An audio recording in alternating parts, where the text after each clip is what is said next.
Success comes the hunter, driven to bring down yet another giant. And the hunted, angry, still stinging from their setback a week ago tonight. A dangerous David and an angry Goliath on primetime. Well, here are the Giants that have fallen earlier today on this upset Saturday. Number 8 fell to Air Force. Number 10, Penn State to Iowa. Georgia Tech upended by Clemson. And with 7 minutes left, number 4, Arizona State is losing to Southern California. Hi, everybody. Rod Franklin, and welcome to Saturday Primetime. And we've got exactly that kind of game here in the Orange Bowl tonight. For Miami, the question is, have they gotten over that disturbing loss to Florida State last week? Some of the coaches are still talking about it. They better not be looking ahead to next week West Virginia game, because East Carolina, very much a giant killer. Last year, they came from behind, 3 touchdowns down, and upset Syracuse in the Carrier Dome. Earlier this year on the road, Mike Gottfried in Morgantown, they went for 2. They were unsuccessful, but they were very close to beating West Virginia. The question here tonight is, can this David knock off this Goliath? Ron, they're capable. 9 days ago, they lost to Southern Mississippi, a loss that Steve Logan, the head coach, says is humiliating. We lost our honor, but they can gain it all back with a win tonight. They've not intimidated by Miami, because really East Carolina's probably played a tougher schedule. Marcus Crandall, the quarterback, has to have a big night for East Carolina. High percentage throws. They've got to move him around. No mistakes out of the quarterback position. On defense, they can't give up the big play. Miami's a type of team that can't drive the ball. They need the big play. Kellen Winslow is down on the sideline, and Kellen has more for us on East Carolina. Kellen? Ron and Mike, Coach Logan told us yesterday and this morning that he's not going to coach tonight, offensively or defensively. He wants to look into the eyes of his players as they're coming off the field, see how they're reacting. He's challenged them. This is a gut check for them. So tonight we're going to follow Coach Logan eye to eye with his players. All right, Kellen, we'll be hearing from you tonight. We'll be back with the starting lineups and the kick after this.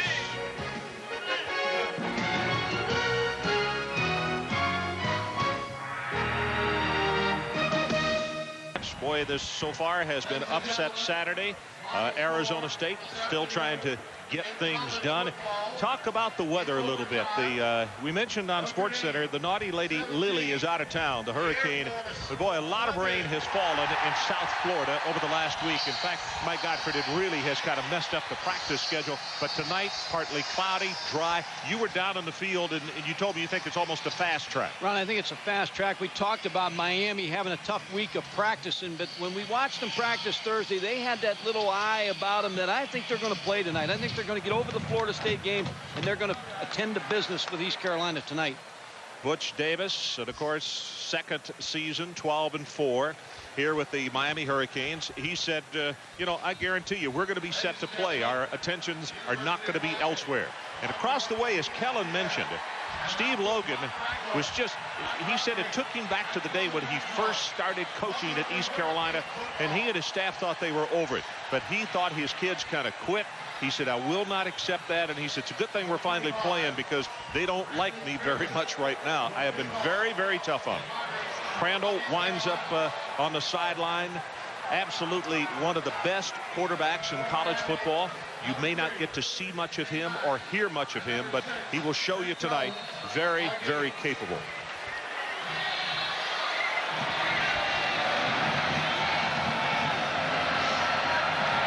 So East Carolina kicks it off to Miami. Into the wind. It is going to come down to Benton at the 7-yard line. Trent Jones, I beg your pardon, 25, 30, 35, and out to the 37-yard line. 20 yards on the return, and here are the starters for Miami tonight. Clement at quarterback, Danielle Ferguson and Carlo Joseph in the backfield. The wide receivers, this is a very talented group, and they go 60. Chris Jones, Yatil Green, and Magic Benton. And up front, the offensive line, this is a very talented and experienced group. Blaze and Ina are the tackles. Mercier and Weiner are the guards. And in the middle, there's the guy that anchors him, K.C. Jones, the veteran from Midland, Texas.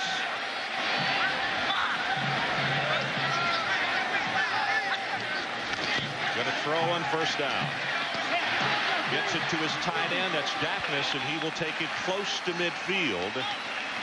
As we look at the starters for East Carolina, Corbett, Darden, and West, the 3 down linemen. The linebackers, they're going to be very busy tonight. You'll see an 8-man front from Paul Jett's team many times. Coleman, Brown, Burke, and B.J. Crane gets the outside start on the right. And in the secondary, Suggs and Foster, those 2 corners are going to be tested tonight. And it is Darren Hart and David Hart. Hart to Hart, the safeties, twins, of course. 13 yards on that first play.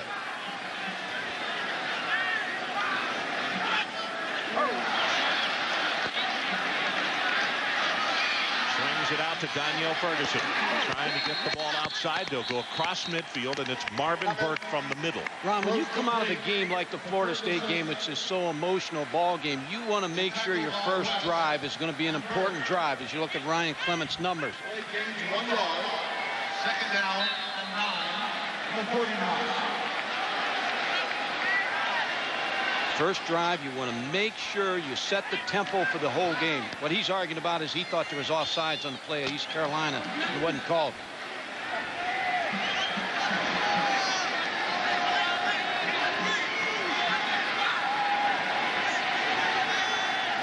Daphnis in motion. 3-step drop this time. Good job defensively. Ball has gotten away. It is complete to Ferguson. And let's check in and get an update with Mike Tirico. What do you got from the Desert Country, Mike? Well, Ron, we told you Arizona State was driving. This McDonald's breakaway takes us to Sun Devil Stadium. Terry Battle runs a 32 and 17. And now a 7-yard touchdown run. Add the extra point. Final 85 seconds. We are tied. Maybe OT again today. Well, you got to like the spirit of that ball club, Mike. They've had 3 opportunities already to fold it up, and they just won't do it. Third down situation. Miami needs to take it to the East Carolina 40-yard line. Third down conversions this year, almost 50%. Flag goes down late. Pass is complete, and that is Yatil Green. Steps out of bounds just shy of the 30-yard line. And now let's see. I think the marker is going to be offsides against East Carolina. Gain is 14 yards.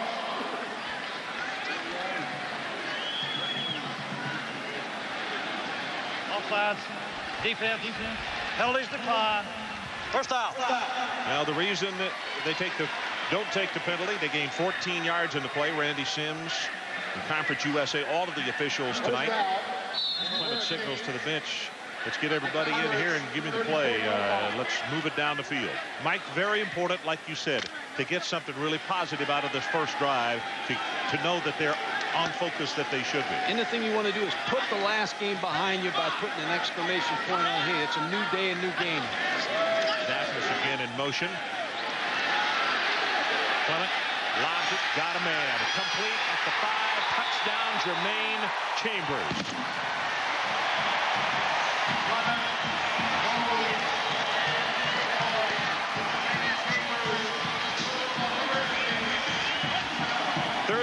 Yards, and if there's any question about whether Miami was set to play East Carolina, not looking ahead or not looking back to last week, I don't think there's much question right now. You could tell in practice Thursday that they practiced hard and the coaches got their attention. Good pass protection on that last play for the touchdown.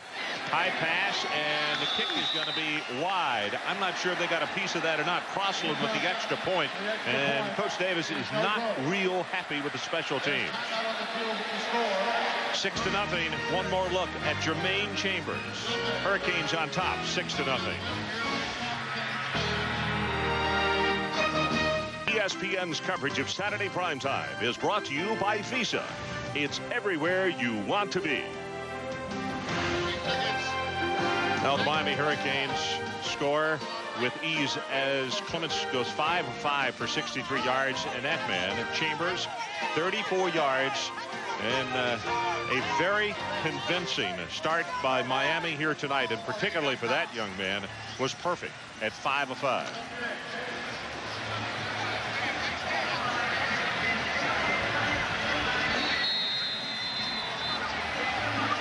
You see the Hart twins talking over on the sideline because it was David who got caught up in the situation. As Mabry and Matheson are back deep.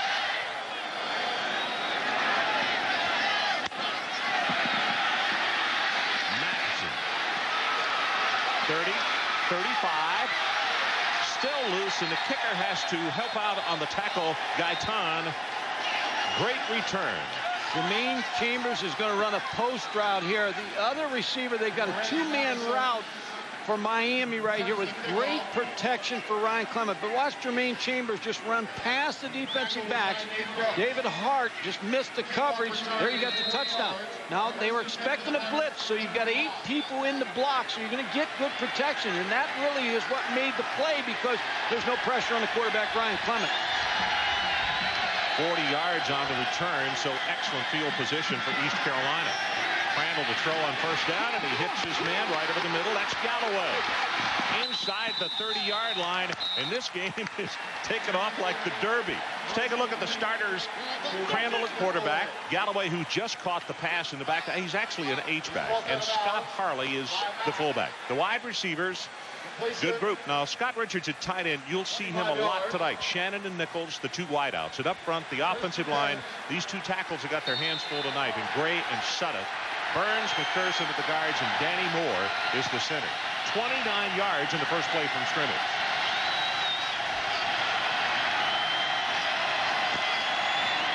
Harley wrapped up at the line of scrimmage, and it's James Burgess, one of the emotional leaders. Speaking of emotional leaders, Lang and Holmes on the outside, and boy, they can create all kinds of havoc. Lawson and Fortney, the defensive tackles. The linebackers, Twan Russell, he probably is the emotional leader, but Burgess just made the stop, and Coley, that's a good active group. And in the secondary, Ridgely and Tremaine Mack at a start tonight. Starks the other corner, and Marcus Wimberly at the other safety.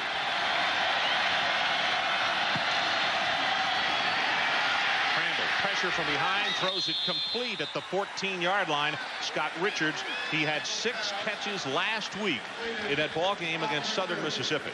Marcus Crandall has a gun. He has a very strong arm.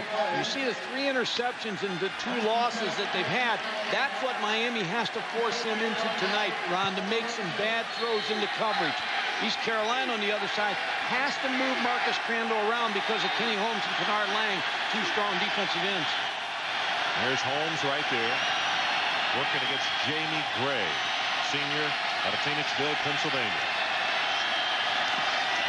Right up the middle. Carter at the 10, at the 9, at the 8. Twan Russell is holding on to him. Also Burgess. And I'll tell you right now, that offensive front for East Carolina, they can get running plays like that, Mike. We're going to have an interesting night. Well, the concern that East Carolina has is whether they can run the football in. Scott Harley is an excellent running back, but they've had problems running the ball in the end zone. They may have to try a play-action pass to try to get it in, but they've had success here early running. Scott Richards, number 90, the tight end, lined up at fullback, but now you see him move to the left side. Short drop. Incomplete. It's Larry Shannon, the junior out of Stark, Florida, who's one of the Biletnikoff candidates this year, and he was covered by Eugene Ridgely. When you're a one-back offensive football team, Ron, you don't have the lead blocker. So I would expect right now Marcus Crandall is going to be the center of this play, some type of rollout to get him on the corner, or a run-pass option for Steve Logan. Normally with a one-back team, Mike, they throw the ball a lot more inside the red zone, and that's what East Carolina does, don't they? Yeah, without a doubt. They've got the tight end lined up at fullback here. Last time they did the same thing, but they shifted him out of it. They don't this time. He stays into block, and the pass almost intercepted. Earl Little was closer to the ball than the receiver, who was Linwood DeBrew. See, that's a problem you have when they do not have the speed running back that they've had in the past here. More of a running game that's a power running game. Marcus Crandall almost made a big mistake here and threw an interception. Earl Little didn't judge it out there for the pick. 25-yard attempt by Holcomb. 3 of 6 this year, his longest 47. High pass, gets it down, and he got it. And there is a flag at the line of scrimmage. Let's check it. Well, that almost looked like the center moved the ball or something, because so many Miami's going to be called for offsides, it looked like, but the whole group of Miami players came off. Mike, they may take the points off the board. That's going to be a first down. Offside against Miami. Some of the East Carolina kids were signaling, hey, it's good. And Steve said, no, we're going to take the first down. They'll have a measure it to make sure. lined up offside. Sure did. It looks like Tremaine Mack, who is their expert at blocking kicks.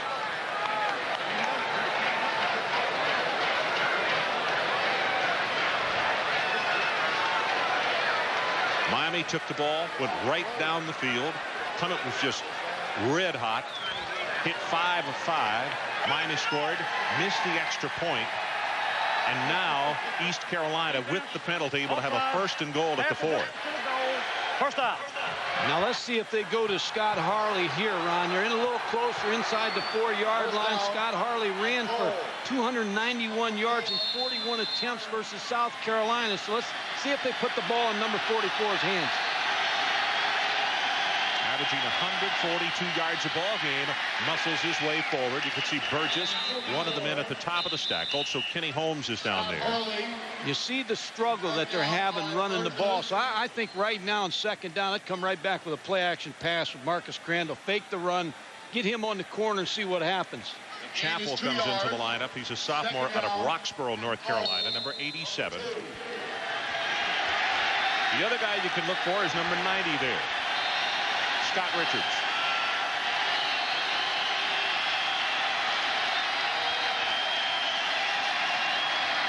Running play. Harley at the 2, at the 1. Not going to punch it in. Twan Russell and Burgess combine on the stop, and now it's 3rd and goal. Tackled by Twan Russell and Marcus. As we mentioned, 142 yards a ball game. That is good for 6th in the NCAA standings. And he's not a speed back. No. He's like a 4.7, maybe 4.8 guy, but He's very competent. He's a power running back all the way. 3rd down, East Carolina. You can see how close they are. Harley again, touchdown, East Carolina. Credit Alfonso Collins with one of the good blocks up front. Two special teams errors by Miami. First of all, the big kickoff return by East Carolina, which gave them great field position. Then the offsides on the field goal. So 2 mistakes on the special teams for Miami.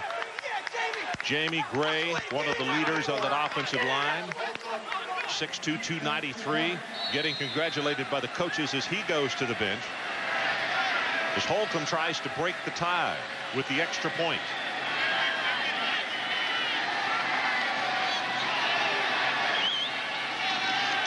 Good pass, and it's good. So East Carolina goes on top, 7-6, 9-12 left to play in this opening quarter. As you look at Harley over the top and on the board. And his quarterback, and there's no better feeling than to take the game plan on the field and score the first time you have the ball. And you have to have these big fellas up front to do it. And I'll tell you, the offensive line did a nice job for East Carolina. But as Mike pointed out, they got great field position off that kick return. So a mistake by Miami on the special teams. Bradley Rivers to kick it off for the Pirates.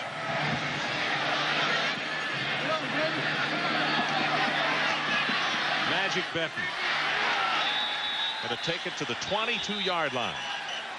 Well, next Saturday, ESPN is the place to be at 12:30. Curtis Enos at number 10, Penn State, try to run through the Indiana Hoosiers. Then at 7 o'clock, a big East showdown. Miami goes up against West Virginia in Morgantown. But first, start the college game day at 11:30 and the Residence Inn scoreboard show at 3:30 and also at 10.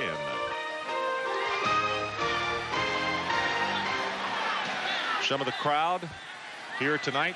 I tell you, 48 hours ago, we had no idea we were going to have this kind of weather because that hurricane was still lurking in the Gulf. As Ferguson is going to be hit behind the line of scrimmage and knocked down for a loss. And Carlos Brown, a senior out of Elizabeth City, North Carolina, is there to make the stop. Good defensive play by East Carolina. Again, crowding the line of scrimmage with 5 people at the line of scrimmage. Linebackers taking on the fullback on the last play. Carlos Brown right in the backfield to make that tackle. Interesting what Paul Jett has done. He used to be a 4-3 guy, but now he's changed his philosophy a little bit, hasn't he? Defensive coordinator, that is, for East Carolina.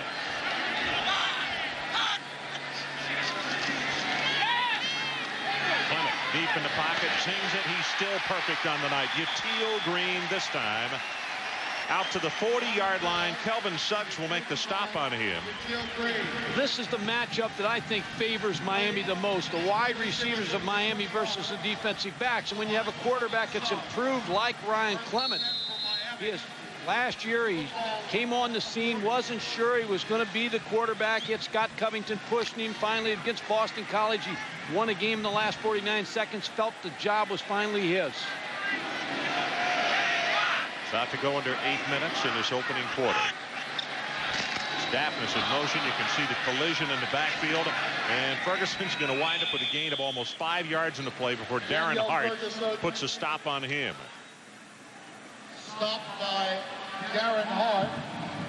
Gain is 5. Well, I was talking about Ron. When you look at his 1995 statistics, he had those 8 starts.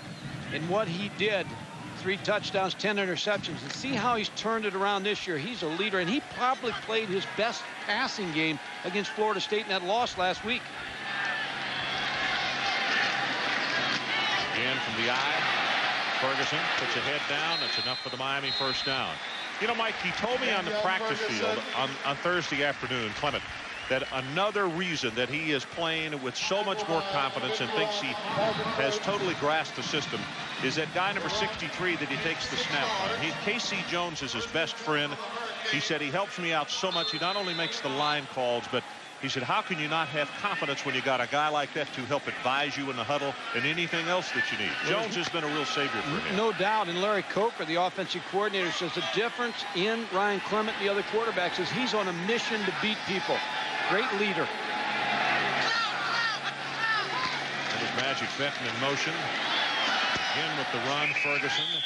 And he will pick up 3. Let's check in quickly with Mike Tirico. Mike, what do you have? Well, we've got the USC game here in this McDonald's breakaway against Arizona State, tied at 28 in overtime. Despite a holding penalty that gave him 1st and 23, SC moves it down the field. Brad Otten, 10 yards to Rodney Sherman's Arizona State ball. They must score and get the point to send it to a second OT. Well, the Trojans keep the pressure on. Fun game out on in the desert in Tempe tonight. Our score 7-6, East Carolina, and we have just over 6 to play in this first period. Clement. This is a coverage sack here. That is a nice job by East Carolina secondary. Just had nowhere to go, and Corbett will get it. Ron, you're exactly right. There was no place to go, and the wide receivers did not come back to Ryan Clement. Mondell Corbett, number 78, was putting pressure on. You're going to see Ryan Clement come out after taking the snap, a little quick fake. He was trying to throw just a quick pass. Now all of a sudden, there's nothing open. He can't throw across his body. None of the receivers came back to the ball. Ryan Clement takes the sack. So it's going to be 3rd down, and Miami needs the East Carolina 39-yard line to keep this drive going. Blitz right up the middle. Clement's pass is caught at the 36-yard line. That's good for the first down by Magic Benton. David Hart made the stop. Ron, it's such a mismatch. The wide receivers of Miami versus the East Carolina defensive backs. They've got so much respect for the speed of the Miami receivers. They're given so much, a big cushion in the secondary. Magic Benton was just wide open in front of David Hart. He did a good job of catching that ball, too. Was up just a bit. As Clement is now 7 of 7 on the night. Wow, what a start.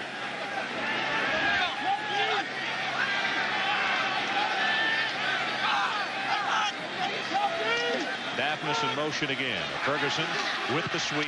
Gets by one tackler.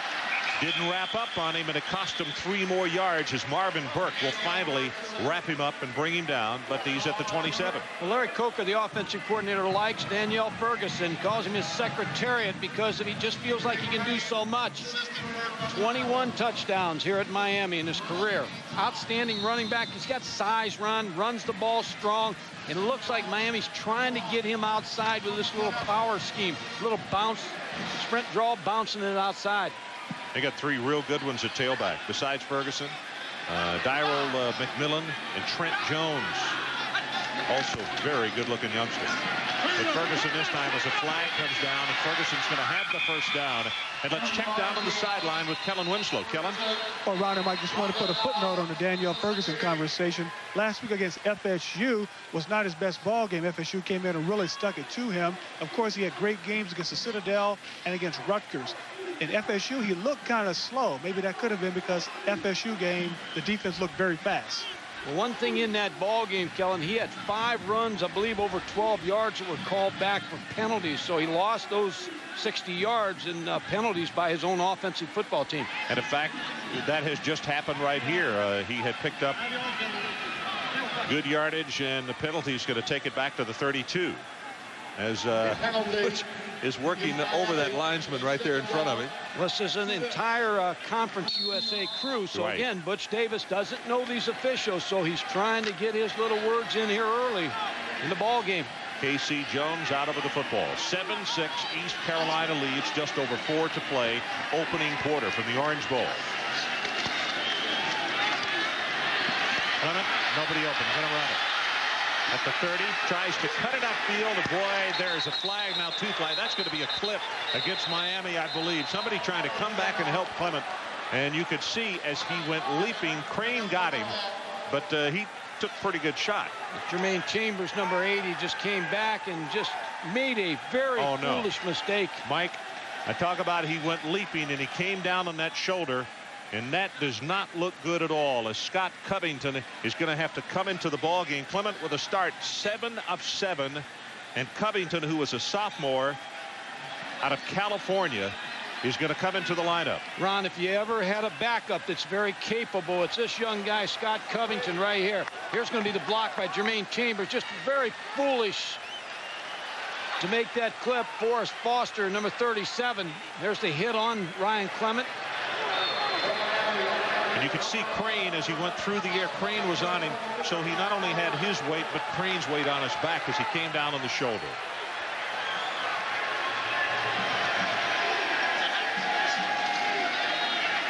Covington on first down. Flag is down, and let's check in quickly with Mike Tirico. Mike, what do you have? All right, Ron, this McDonald's breakaway back to Sun Devil Stadium, Arizona State. Boom, boom, boom, down the field. 4 plays. Plummer to Poole, touchdown. We're tied at 35. Go to the second overtime. Remember, now the ball first starts with Arizona State. Keep you updated. Guys? Okay, thanks, Mike. 35 apiece.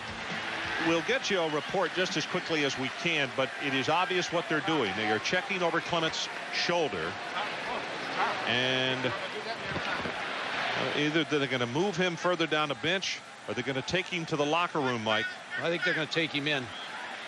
Ron, Scott Covington, very, very capable of leading this Miami football team tonight. There's not much of a drop-off. Ryan Clement may have the edge in the leadership and experience. But Scott Covington could play for a lot of Division I football teams around the country. Kellen is in fast pursuit of Clement and the doctors, and he'll let us know just as soon as we can exactly the extent of the injury to Ryan Clement, the quarterback for Miami.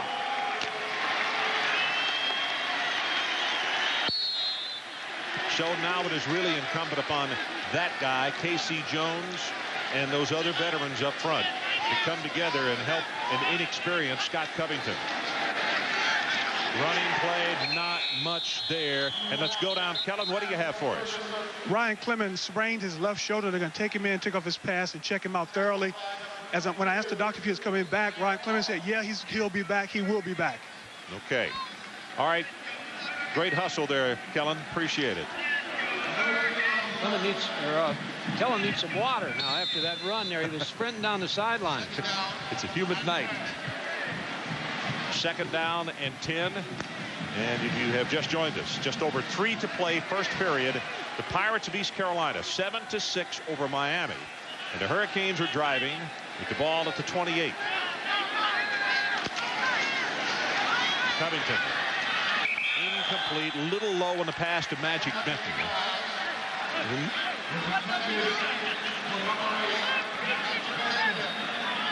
Third down and 10, 28.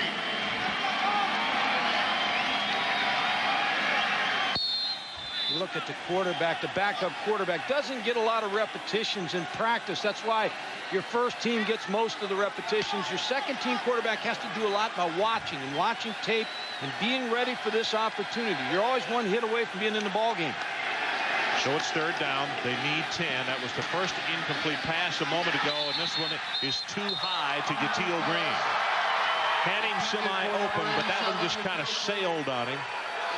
Tabari Wallace had the cover on the play. What you'll see in Scott Covington, I believe, Ron, is he'll settle down. His first series out there, a little nervous.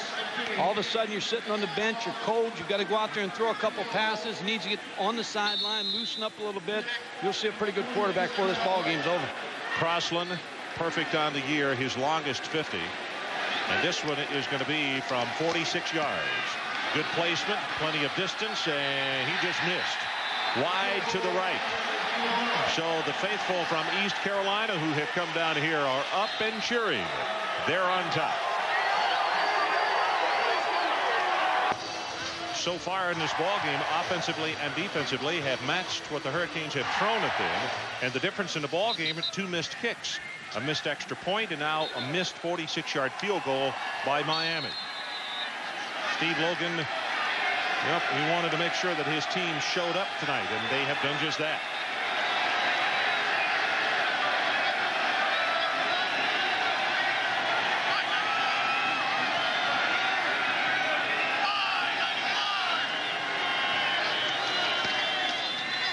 Crandall has it complete. Shannon knocked out of bounds right in front of the bench. And let's go back to Mike Tirico.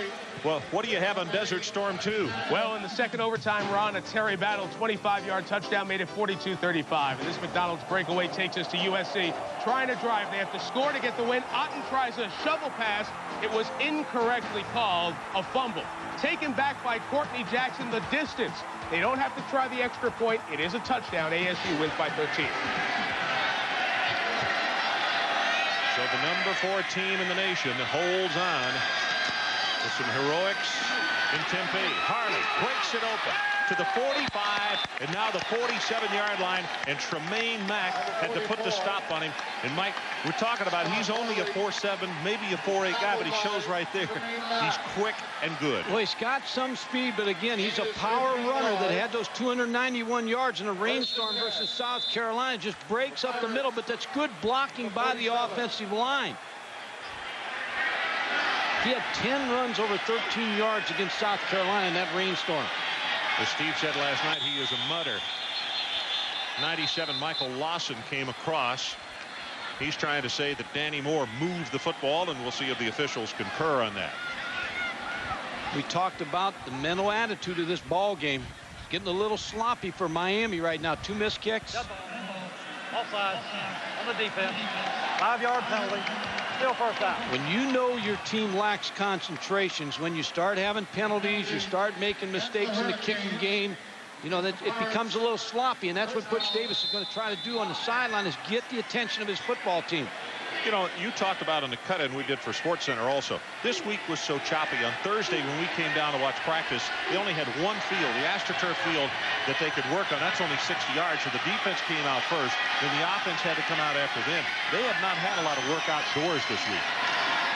Harley again, counter play, and he'll be close to the 45. Marvin Davis is holding on to him, and let's check in again with Keller.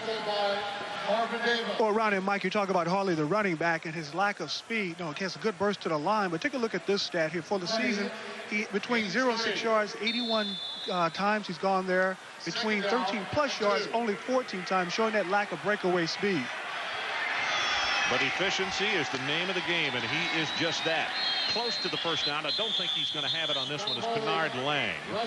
He's down at the bottom of the stack along with 45 Twan Russell. Ron, you talked about the practice format this week. Tuesday they had to go inside a gymnasium, so you don't really get a lot of work done inside a gymnasium. You get a lot of your thought process out and walkthroughs and so forth, but it's been a very difficult week for Miami with this hurricane in the neighborhood, but more than that, I think the Florida State game will play on them.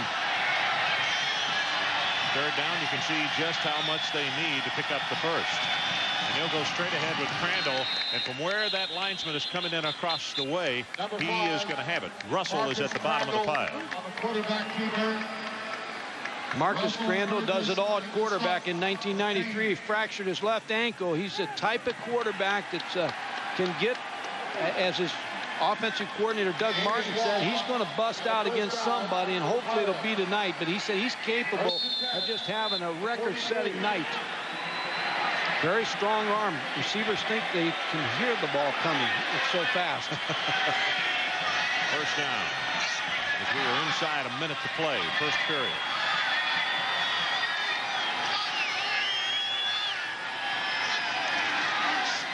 Harley again. Breaks it to the outside. Caught by Burgess with the back of the jersey. And he'll take him down at the 40. Miami tackle by James Burgess. This could be that last play of the first quarter. Second down and 7 on the 40.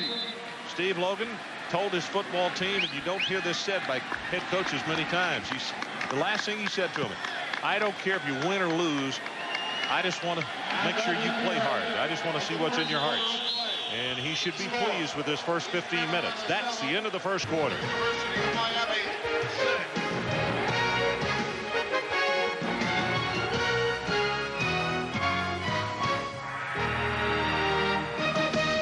End of the first quarter, ECU on top of Miami, 7-6. And the first quarter numbers, 77 yards for East Carolina, 119 for Miami. You see time of possession, first downs. And in case you missed it, Ryan Clement out of the ball game with an injured shoulder, and he was perfect. That's 7 of 7. Ron, East Carolina has the type of team that would give a Miami trouble because they've got so much speed of their own. They're a skilled type team like a Miami team. Their wide receivers can run. The only place I think they have a mismatch Miami is Miami's receivers against East Carolina's DBs. Pressure from the backside. Crandall's going to take off. Burgess after him, and he will go down. But the guy who forced him out of the pocket is number 90, Kenny Holmes. He got away from Sudduth. It's nearly impossible to sack Marcus Crandall because he's such a good athlete. He feels Kenny Holmes coming behind him, just takes off, and now he becomes a running back. Picks up a few yards, but he's difficult to get to because they like to move him around. He's got good feet, able to get out of that pocket. Well, there's Sudduth right there. Actually, I miscalled it. Jamie Gray, 59, was the one that Holmes was working against that time. Third down. They need just over 2. Harley right at the middle. He's got it. Tries to make the cut and pick up a couple of more. Ball is loose. Took it right out of his hands. Sure did at the 31-yard line, and Fortney has recovered, the junior out of Waynesboro, Pennsylvania. And I think it was Tremaine Mack who knocked it out. He just ripped it right out, Ron. He just grabbed the football as he was going by. Your running backs, you want to make sure they're covering the point of that football, and they got it tucked away. But Tremaine Mack, you just see, he just pulls it right out of Scott Harley's hands for the fumble. So Tremaine Mack, not only a specialist when it comes to blocking kicks, proves that he has a specialty on defense. Theft, that is. Let's see now if they try to get Daniel Ferguson back in this ball game to try to give a little help to Scott Covington. Play action, going to go on top on first down. Looking for Green, and about a yard too far.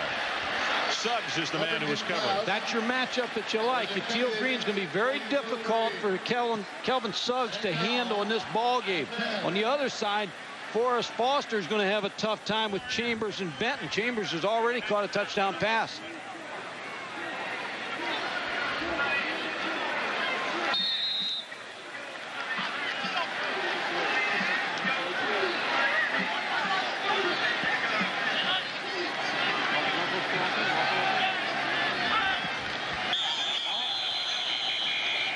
As though Collins jumped across.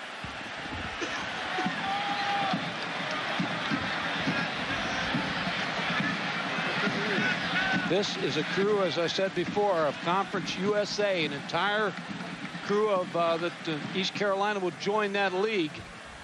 And that's the officiating group. Wow. 12 starts, the offense. 5-yard penalty. Still second down.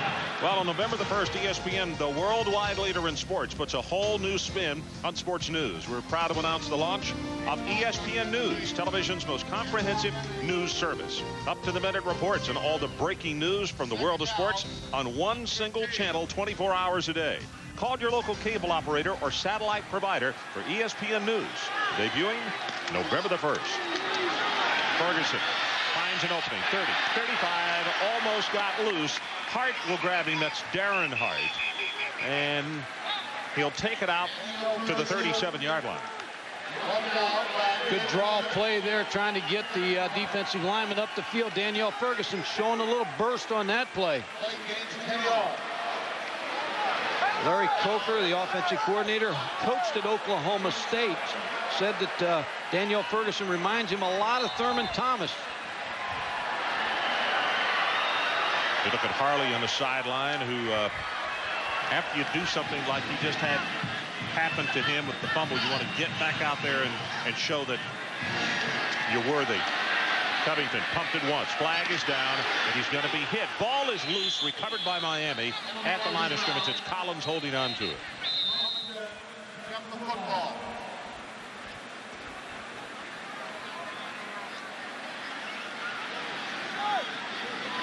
Mercier was right there to make the recovery.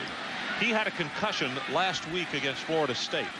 Coaches said they made sure he was checked over and was set to go for this week's ball game, and everything's fine.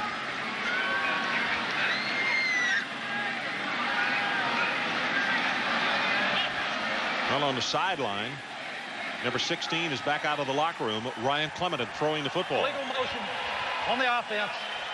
Penalties decline. 4th down. Another penalty for Miami. Again, hurting themselves with penalties, Ron, just making a lot of mistakes. Crossland back to punt. Jason Nichols in a single safety for East Carolina. 7-6. East Carolina leads. About to go into 13 minutes left in this first half. The left footer, not a particularly good kick, but he gets a Miami bounce. And no return by East Carolina. That's going to go out of bounds at the 20-yard line. So 42 yards on the kick. Will we see him? It would appear so. This coverage of Saturday Primetime is brought to you by Burger King, where you can get your burger's worth. And by Saab, who invite you to find your own road. Well, East Carolina's reputation as a giant killer was further enhanced last year against Syracuse. Marcus Crandall brought the Pirates back from 21 points down with 3 touchdown passes in the second half at 280 yards. By the way, he recorded a career high 392 yards on the game. So the reason tonight that these guys right here in Miami had better beware, they are very capable. Earlier this year, they were in Morgantown, went for 2 points. Failed, but had an opportunity to upset West Virginia. They take a lot of pride in the giant killer theme.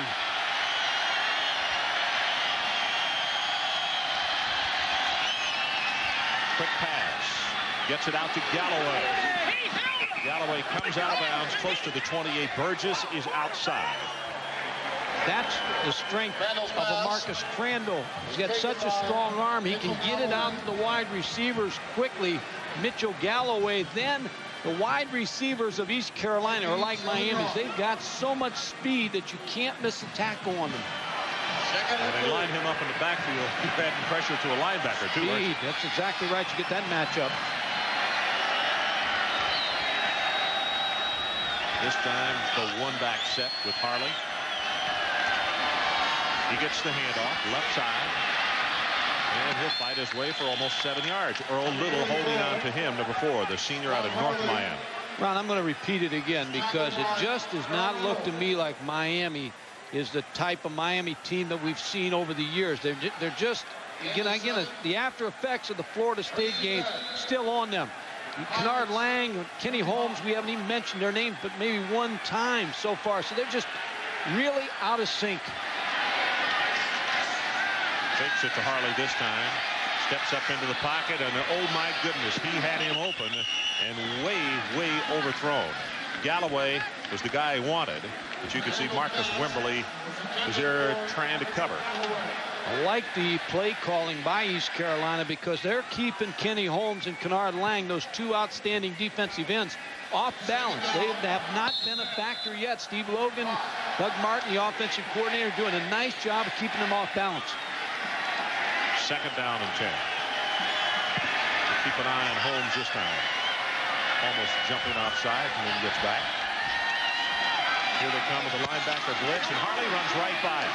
Cuts it to the outside, has the 1st down, plus 5, 10, and 13 more. Harley had 44 yards already in the ball game, and that run right there is going to put his total at very close to 75 in the night. That was a 24-yard run. Last week, Warwick Dunn broke away for 80-some yards against Miami. It was the first time they gave up a run over 23 yards. Scott Harley, power running back, working down the field against Miami. Again, that's the lackadaisical kind of approach that they're taking right now. I don't know that they want to do it that way, but that's the way they're playing. Good protection. Flag is down, and good coverage there. As Chappell just got ushered out of bounds by Earl Little. You just don't see a lot of big plays against Miami's defense because of the speed. They close everything so quickly. In fact, when that happened at last week's ball game, I was thinking how long it had been that anybody had a run of that distance from scrimmage against Miami. Long time. Maybe it hadn't happened. Kennard Lang back in the ball game, the junior out of Orlando. It's going to be a procedure call against East Carolina. Illegal motion. In the offense. 5-yard penalty. Still first down.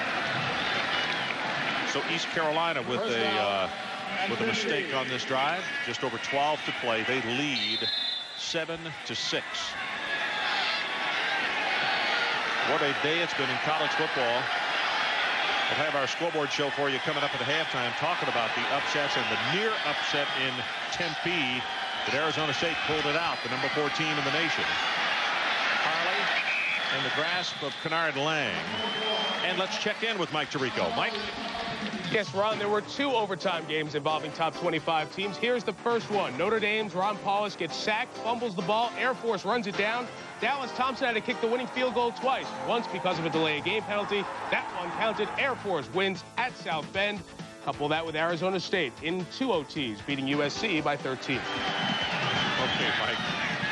That's a big win for Air Force. Fisher DeBerry to go in there and win with an undersized football team. Wishbone attack. Harley bounces it back outside. And he's going to take this thing for a gain of almost 7 yards. He's been outstanding. One other note, Fisher DeBerry is just one of the best, one of the really good guys in college football. He really is. And when you go in with a wishbone, and Notre Dame only had, I believe, 3 or 4 days to prepare for that. Very difficult when you're facing that kind of an attack. Scott Harley just bouncing to the outside. He just runs over James Burgess, number 54. And he's going to go down, Mike.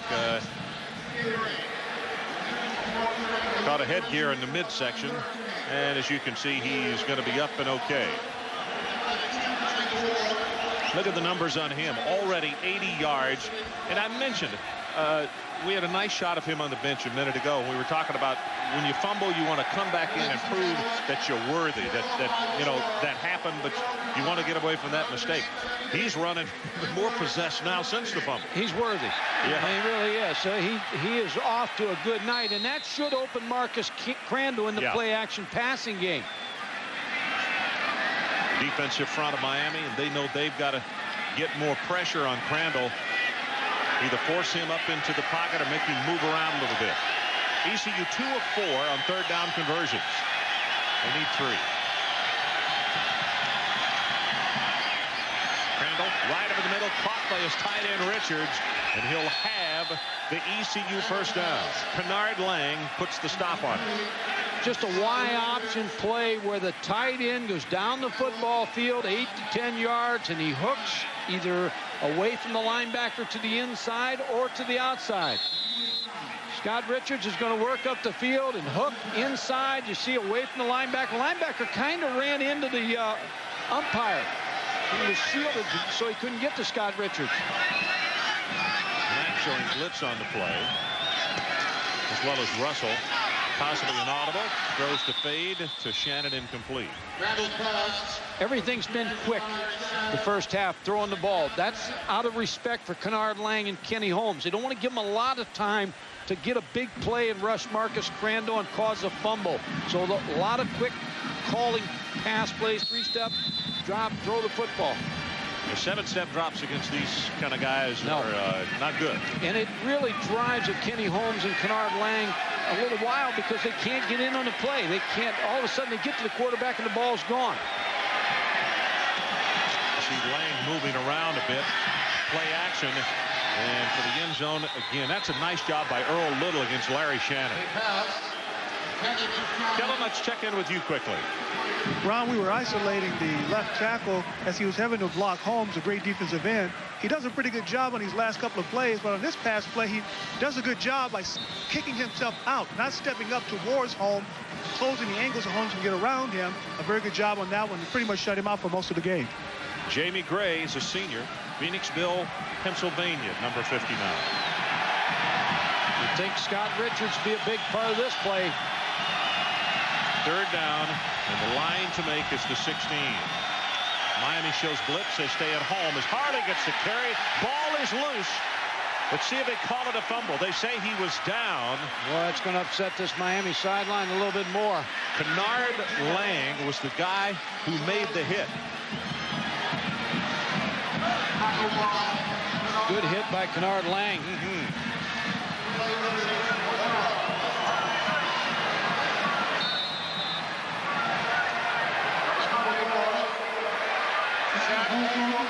Holcomb to attempt the field goal. This ball will go down at the 35. 45-yard attempt. Good pass. Kick is on its way, and he hit the left upright. Oh, my goodness. No good.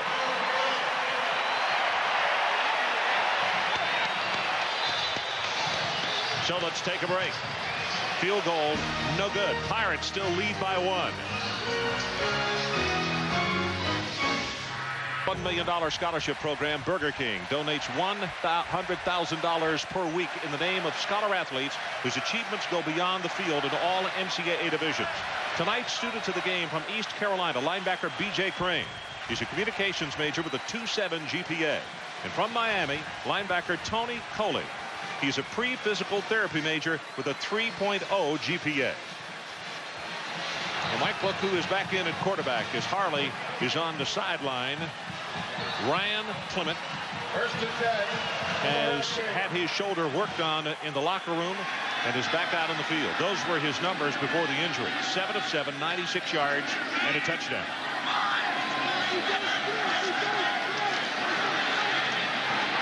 That's his first incompletion.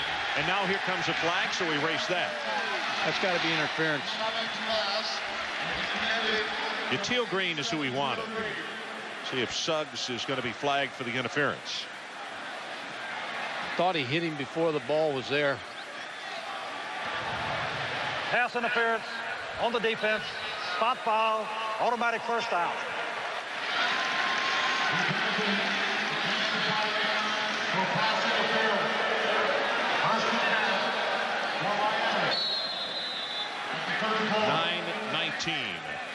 Left in this first half. East Carolina 7 and Miami 6. Miami missed their extra point attempt. It's Daphnis in motion to the top of your screen. And McMillan, the ball carrier. Well, nice job defensively. Lorenzo West. Ron, he came under the block and made that play. He was signed by East Carolina just 10 days. They got on him 10 days before the national signing date. A lot of people didn't know about him. He went into became the MVP of the Pennsylvania All-Star game. A lot of people tried to come back on him just before national signing day, but East Carolina got him. Outstanding play there as he knocks down McMillan for no gain.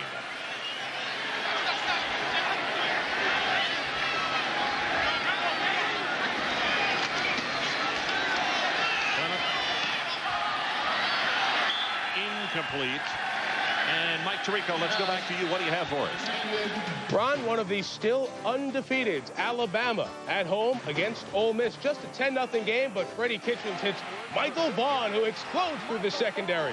60 yards for his second touchdown of the game on the deuce. Alabama up 17. So the folks in Tuscaloosa getting excited tonight. 17 first day of points is a lot for Gene Stallings' team. And they've got a date here pretty soon with the Volunteers and Peyton Manning. Should be an interesting gathering. Casey Jones out of the football. It is 3rd down. And to keep this drive going, they need the 44-yard line. Clement drills his pass just a little bit high. Wanted Tony Gator. That was Tabari Wallace, number 28, with the cover. And Crossland will have to come in and punt it away. Tabari Wallace on good coverage against Tony Gator. Ball a little high. Let's see if he should have had that. He stretched out pretty good for it. A little high. Tabari Wallace again with good coverage. There's a look at Crossland from behind. He's a left footer. And Nichols back at a single safety for East Carolina.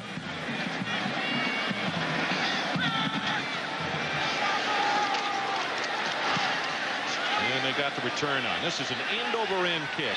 Makes the fair catch at the 34. So it's a 31-yard kick, and we'll take a break. 7-6 East Carolina. Nice job by this group. The defense of East Carolina, as they have held the Miami Hurricanes to only 1 touchdown. But now Clement is back, and we'll see if he can get a hot hand again. He was 7 of 7 for 96 yards before he injured his shoulder.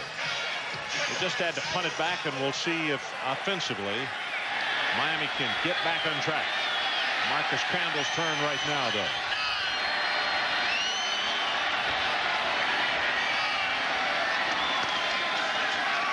Harley to the left side, and he's going to be wrapped up. Nice job by Chad Pegues, number 94. You know, Mike, the last time that East Carolina had the football, they did a good job. 11 plays, 53 yards, almost 3.5 minutes, but they came away with no score because of the missed field goal. Came away empty. Chad Pegues, another good play by the defensive tackles. You know, when you think of Miami, you think of Jerome Brown, Cortez Kennedy, Russell Maryland, and these tackles are good, but they're not in that league. They gave so much push when you played them in the past. Yeah. Up the middle. See Crandall reverse out, gets it away to Richards, his tight end, and to the 41-yard line, he'll take it. You know, Steve had some interesting numbers talking about, he said that tight end is the favorite receiver in his offense and is going to average every year 52 to 55 receptions. He said, you can go back and look. Well, Edwards last week had 5 catches, or Richards, I should say, in the second half, had 6 for the ball game. So they like the tight end. He's a former quarterback. He came in there, he's got good size. They told him he could play early as a tight end. He's 6'5", and he moved the position. DeBrew in motion, and again a play action, and they move the pocket, and there's the guy we're just talking about, Scott Richards, the tight end. He's a senior out of North Augusta, Georgia. The other thing you look at when you look at a tight end is ability to work against a linebacker. He's going to come across the field. Scott Richards, number 90. Marcus Crandall rolling out to the left, throwing the ball just before he got hit. Scott Richards open against the backer.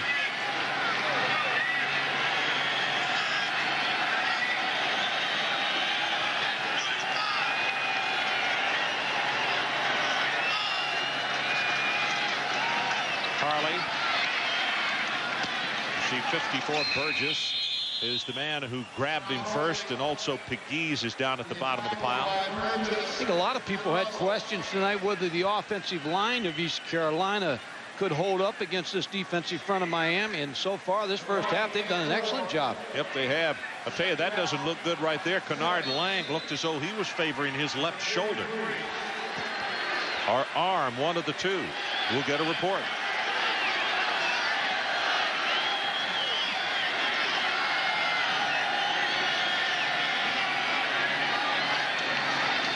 Galloway in motion. Pass right over the middle is caught by Galloway for the East Carolina first down. And let's check in once again with Mike Tirico. Mike. Ron, in the Big 12, Kansas State, Texas A&M. We know the Aggies play well at home, but this is a down Aggie team, and Kansas State proving their 5-1 is legit. Andre Anderson gets a toe-in touchdown. K-State leading A&M by 17. K-State on the road, big score. Mike, that is a strange thing. I thought A&M was going to be a good club this time, but they have really had their problems. Back here at the Orange Bowl, they have called that an incompletion on that pass. They said he didn't have control of the ball.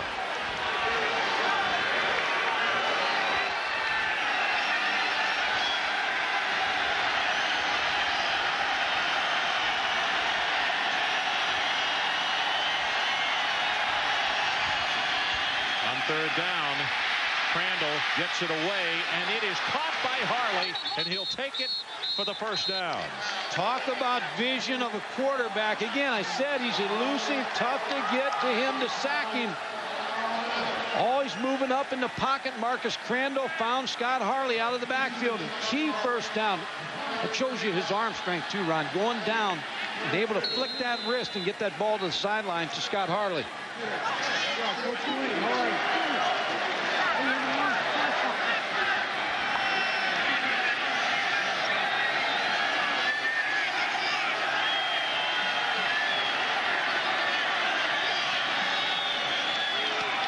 Blitz coming from the middle.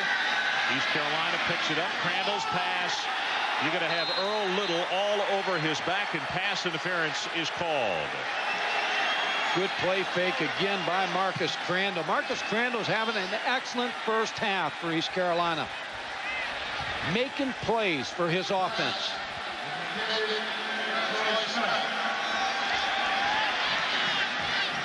Now they're going to check whether that ball was catchable or not. Probably the discussion they're having.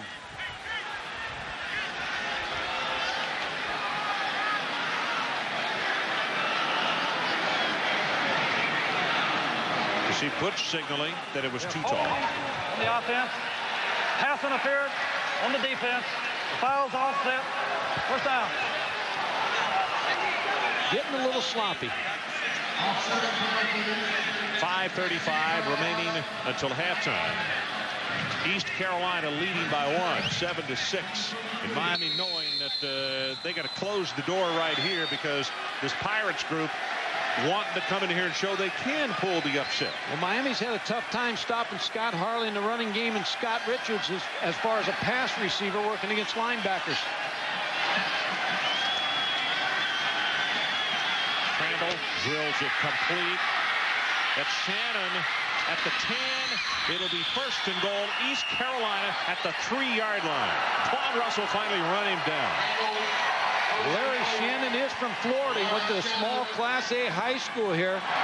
And when you look at recruiting, Ron, East Carolina won the recruiting battle on Larry Shannon with West Virginia Tech. They were trying to get him to go in basketball.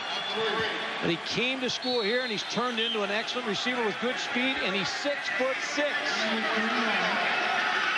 29 yards in the pass play. Harley tries to bang it in. He may have one, but that's it. That's Twan Russell who got it. Worried look on those Miami coaches. They know their ball club is not playing to the level that they expect. And conversely, East Carolina is not only playing as well as they can, they're playing awfully well. And Ron, they went into West Virginia. You mentioned it, 10-9 ball game. They beat South Carolina pretty good in Columbia. So I mean, it's a good football team, capable of beating this team. You see the goal line offense, play action, and Crandall looking, doesn't have anybody. Now he does, and it's overthrown. Kellen, let's check in with you. Well, Ron and Mike, before the game, we talked about the fact that Coach Steve Logan was going to let his offensive and defensive coordinators coach tonight. He is doing that. He's standing all the way down here, away from the action, watching the ball game. It's a gut check. He's got to be very happy with the response of his team right now.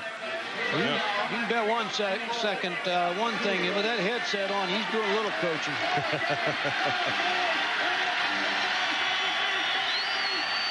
Richards, the tight end, lined up at the fullback slot this time again. It is 3rd and goal.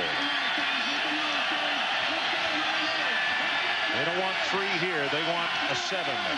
Pass is there. Touchdown. That's Galloway.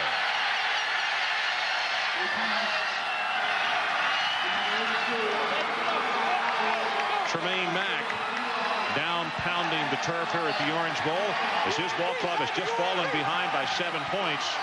And Holcomb tries to make it an 8-point game.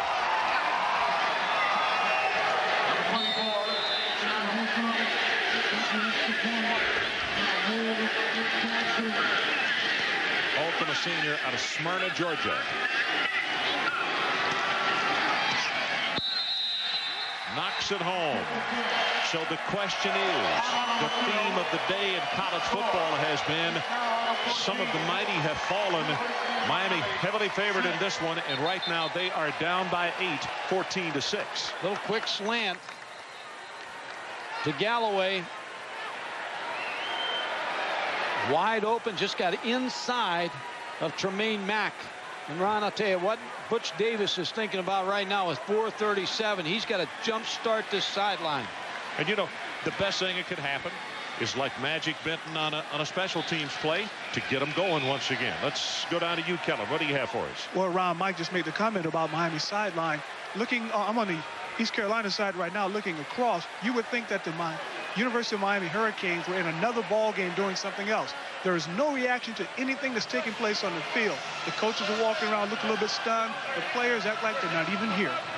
Well, they may be in another ball game, Kellen. It's the Florida State game. They're still thinking about that ball game, but Butch Davis knows how to get them out of this trance. His coaches need to challenge this football team on the sideline and make them aware. They know they're in a football game, but sometimes you just can't get it going. And you need a big play, like Ron said, out of special teams, or Yatil Green, or somebody, Chambers, to make a big play as a wide receiver, or Ferguson. Here's Rivers' kickoff. And here's the man I was talking about, Magic Benton. And Magic slowed down, and as a result, he got run completely over. Well, there's more college football on ABC Sports next week with regional coverage beginning at 3 Eastern. Number 20, Virginia against Florida State. Ohio State at Iowa, or Washington at Oregon, or Texas at number 9, Colorado. Next Saturday, regional coverage on ABC. Tonight, Ron Franklin, Mike Gottfried, and Kellen Winslow coming to you from the Drive, believe it or not, Orange Bowl in Miami, Florida. Lilly has gone. The Hurricane wreaked some havoc, but at least it made a big right turn and missed the southern tip of Florida. Lily's gone, but the Pirates are here. Ferguson almost loses the ball. He's going to have 4.5. Darden put a stop on him. Also Semenza. Yeah, maybe the Hurricane blew some Pirates ashore, and it's right now they're looting and pillaging. Miami's a big play type team. They're not a team. I don't believe they're a team against what East Carolina's doing on defense, that they can take the ball consistently for 80 yards. They need big chunks, big plays. Under 4 minutes left until halftime.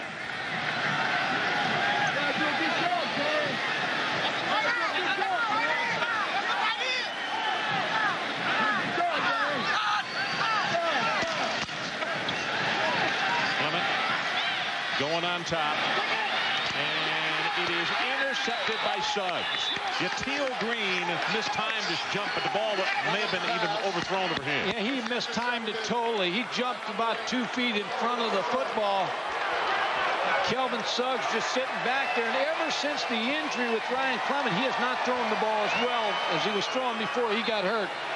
Yatil Green coming on the outside release, getting pushed out of bounds by Darren Hart. Now he mistimes his jump, and the ball is intercepted by Kelvin Suggs, and good field position by East Carolina. Now they want to turn it with 3:37 on the clock and go down and get some points. Clement was 7 of 7 before the injury. He is 0 of 3 and 1 interception since he has returned. And the last thing that Butch Davis wants right now is to give up more points to this East Carolina team before they go in at halftime. Harley to the left side, hit by 90 Kenny Holmes, and he'll be driven back. Going to have a couple, but that's it. Both Miami and East Carolina have their full complement of timeouts. Now this is where guys like this have got to step up. Kenny Holmes knows that with that turnover, they can't give up another touchdown. And Kennard, who is a junior out of Orlando, same situation. Big play guys have got to make big plays.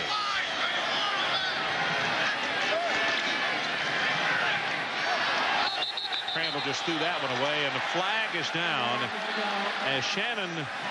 That ball was not out of bounds. Nope. That should be waved off. And that's the signal he's giving, Mike, that it was not catchable. Earl Little, pretty good coverage, but he did bump Larry Shannon out of bounds.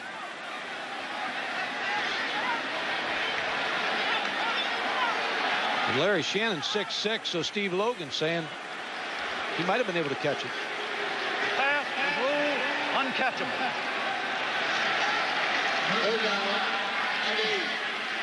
So it's 3rd down. And the Pirates need about 8 yards to keep this drive going.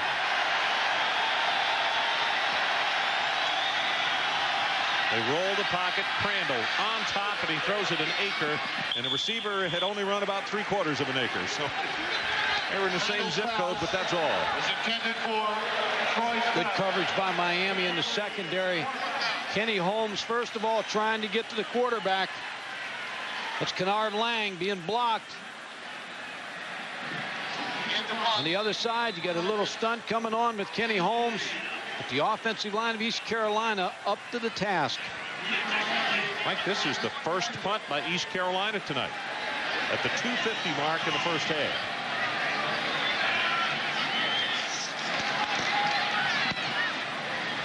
Good high spiral. Fair catch is signal for and made by Magic Benton. And Mike Tirico, let's go back to you. Ron, just a reminder, coming up on our halftime report, we'll check out the wild day in college football, including the Pac-10 and the great overtime game in the desert. Notre Dame also taking overtime, implications in their game against Air Force for the postseason, and Northwestern's magic. Somehow, some way, they seem to find a way. We'll show you the most current coming up at halftime. Okay, Mike, Purple Power is right. I thought that one was over. So did a few million other people, I think. The defense of Miami talks it over on the sideline. They did their job. Now can the offense get something going with 2:47 to play?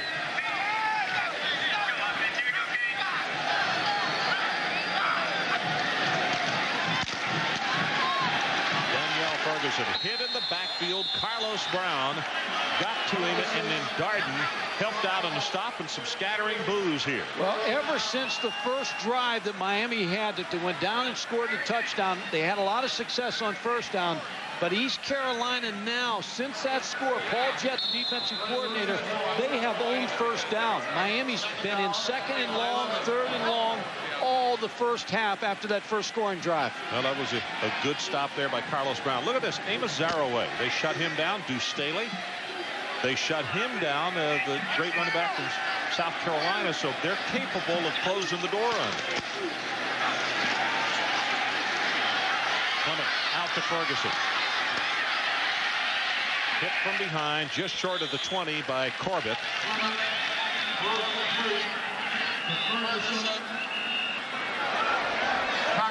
East Carolina's going to take a timeout. Now they know if they stop them, they're going to get good field position.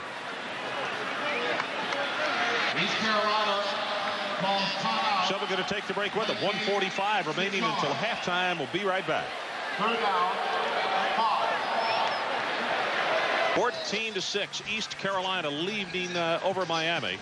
Don't forget, coming up next on the GMAC halftime report, Air Force and Notre Dame. A little overtime action. The same with SC and Arizona State. And Northwestern and Wisconsin, some wildness there late in the ball game. Marcus Crandall, an outstanding first half for him. He wants another shot, Ron. It's 1:45 in the clock. They can stop him here. He'll get another shot. 3rd down to Miami, needs about 5 yards.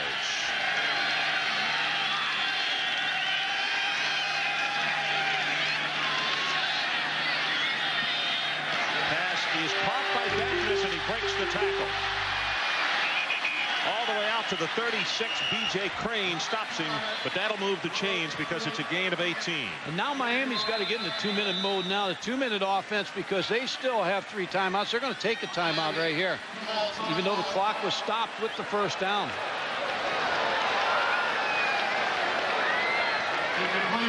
Miami hoping that maybe this could be that spark. They could get it down the field and get points.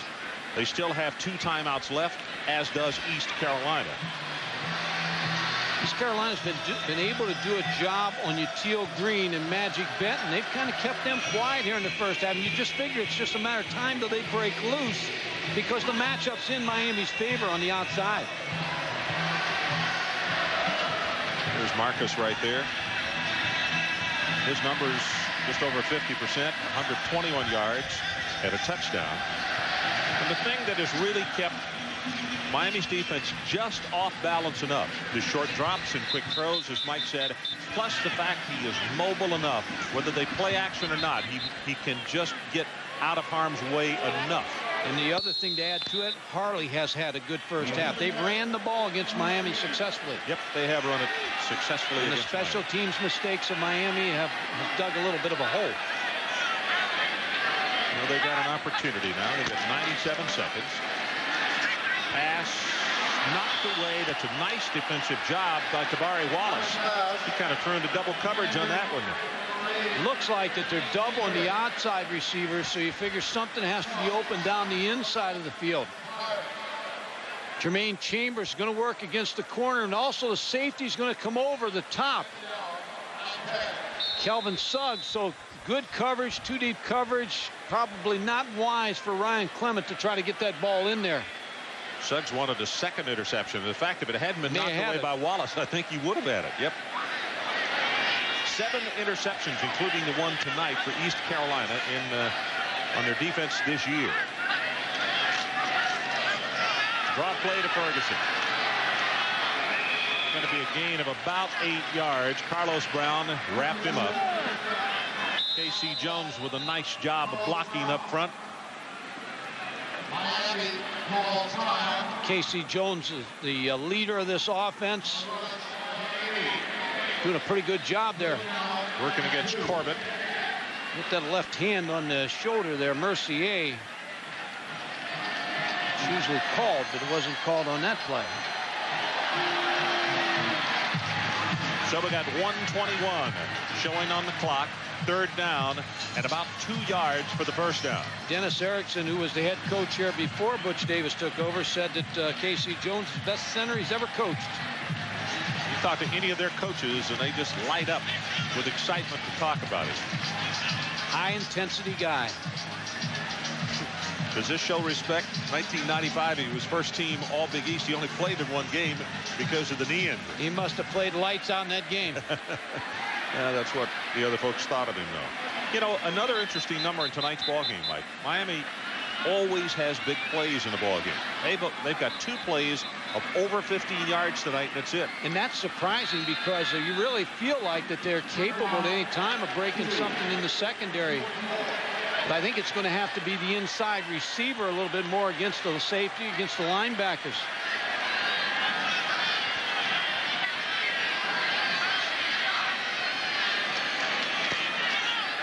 A lot of pressure, and he's going to be sacked by Coleman. Well, he just ran by Jay Ina, number 61. 2 sacks now for East Carolina. And Clement is very slow in getting up. It's his left shoulder that he injured. You're going to trade timeouts now, East Carolina. But Jay Ina, number 61, just couldn't block. Collins just right around the outside. Now East Carolina is going to get this football back, Ron, and still have 1 timeout with 1:10 to go. Well, you could see Hart was coming. Darren Hart was coming on a blitz. They picked him up and flipped him. But it was Coleman who came through to get the sack, so they called the timeout to stop the clock. It is 4th down with 1:10 showing on the clock. Well, what you have to do if you're Butch Davis in this halftime, he's got to get the attention of this football team. They've got to come out with a different attitude in this second half. Because they're in a dogfight right here. They've got to come on. Larry Coker, the offensive coordinator.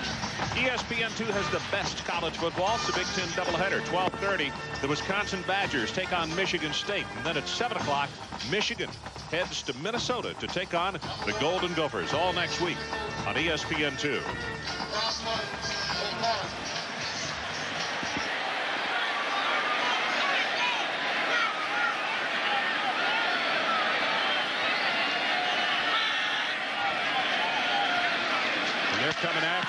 Iceland gets it away. Nichols runs away from it, and it's going to cost him very close to 15 more yards. It's a 48-yard punt.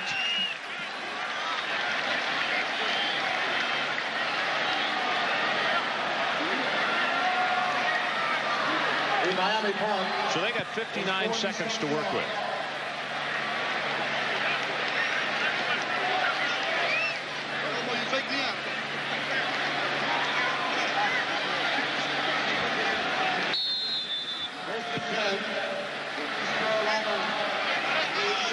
So let's see if Holmes and Lang and company can stop this opportunity for East Carolina. Running play, there'll be nothing. Burgess steps right up into the hole to make the tackle. Good tackle by James Burgess. He's a leader at the linebacker position. Just stepped up against that one back. Scott Harley made the tackle. Played a little bit behind Ray Lewis at the middle linebacker last year. Got a little experience at the position. He's from just south of here, down in the Homestead.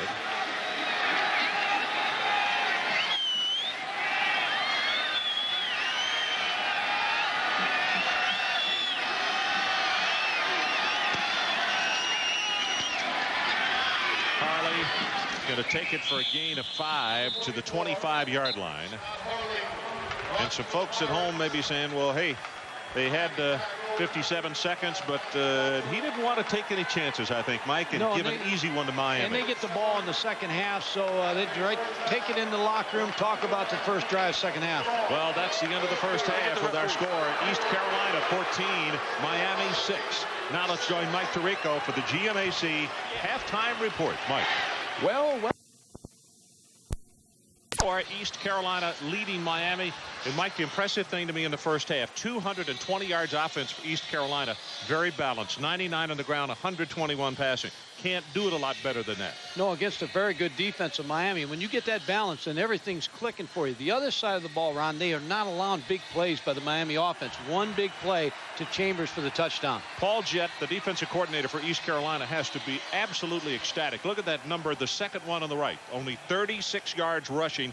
And I think that's a key as far as that passing game is not going to open up a great deal until they start being able to run the ball. No, and I'm sure Butch Davis has challenged his football team in the second half to come out and play because they're going to have to raise their level.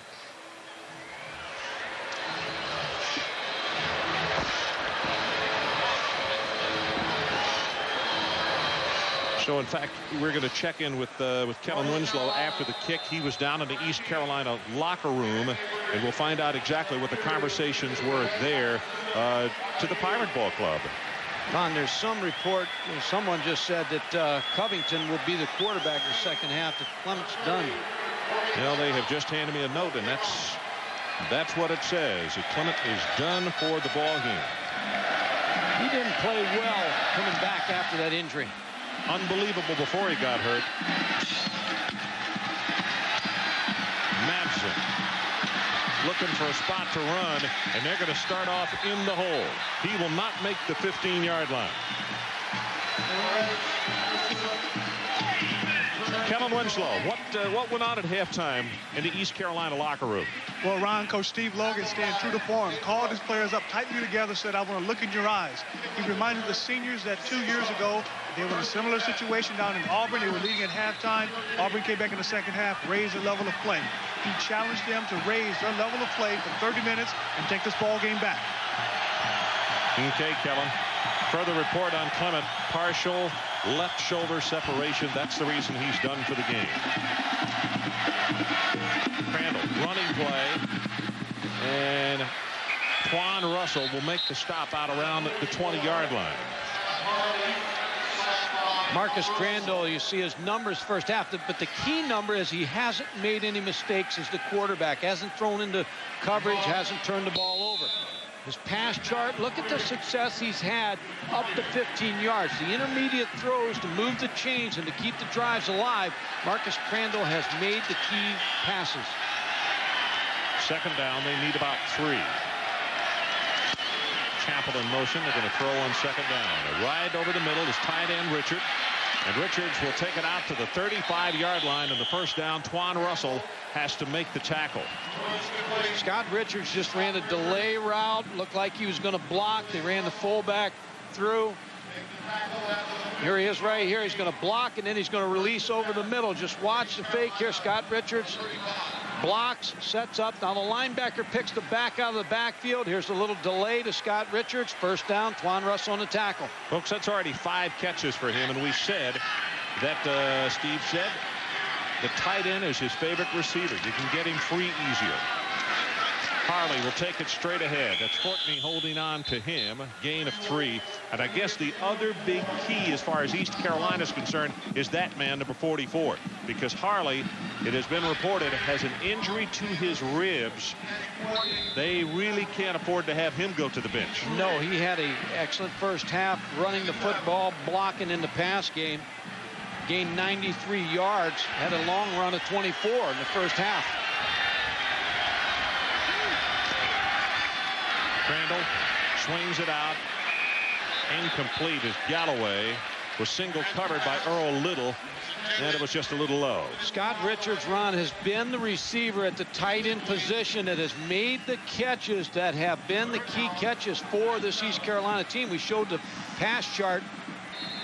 All throws inside. Here's a little naked pass where he comes outside, makes a catch. He adjusted the football very well. Has good soft hands. Well, Into the crossing route. Mike, you mentioned he's a former quarterback, and he does. He's got nice soft hands. Third down. Line to make the 45. There's pressure on the quarterback by Miami. He gets away and throws it complete to the man we're just talking about, Richards. Well, they took the football away from him. Let's see if they call it down or what here. They're going to put it down. Official says the ball was down. It is just across midfield at the 48. The frustrating thing, if you're Miami, Kenny Holmes working up the field, number 90, you're going to see him go inside on the stunt. But he makes pressure, puts pressure, but Marcus Crandall steps up. There's no one around Scott Richards. There's another one of those 12-yard passes. Then the late fumble, but they gave the ball, continue to keep it to East Carolina. Denny Fortney also with good pressure on that last play, number 99.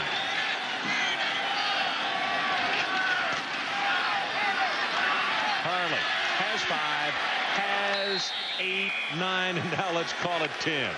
On first down, a 10-yard run, and we're hearing boos here in the Orange Bowl. Boy, how soon they forget. They've had a great home record here, but this defense right now is being picked apart by East Carolina. They're just knocking them off the ball. James Burgess, the middle linebacker who has to make that play, just was really blocked out by Danny Moore. And when your safeties start making plays like they're making for Miami, you're in trouble. Danny Moore, the center, only a sophomore out of Grifton, North Carolina. You're right, that was an outstanding block. Galloway running the ball, and he gets clipped from behind, just enough of a piece of him. He was about to reverse the field. He might still be running. Well, playing with ribs, sore ribs. Harley's back into the ball game, 114 yards, averaging over 4 yards a carry. And Ron, I'll tell you, we talked about it earlier. When you play Florida State, your rival that you get up for so big the week before and lose, and you got West Virginia next week, who's undefeated at Morgantown, sometimes you just can't get their attention for the focus for East Carolina. Well, they better be dialing it in quickly because they're down 14-6, and this East Carolina group is looking for more. Not going to have the first down. Harley will be about a yard short. Twan Russell again defensively. Burgess credited with the stop. See the grimace on his face. They're probably, with exception of a lower back injury, there's probably nothing more debilitating or it just really hurts any more than having bruised ribs. And that's what he's got. You're so exposed as a running back. Third down. Body yard is what they need. 7 of 11 on third down situation.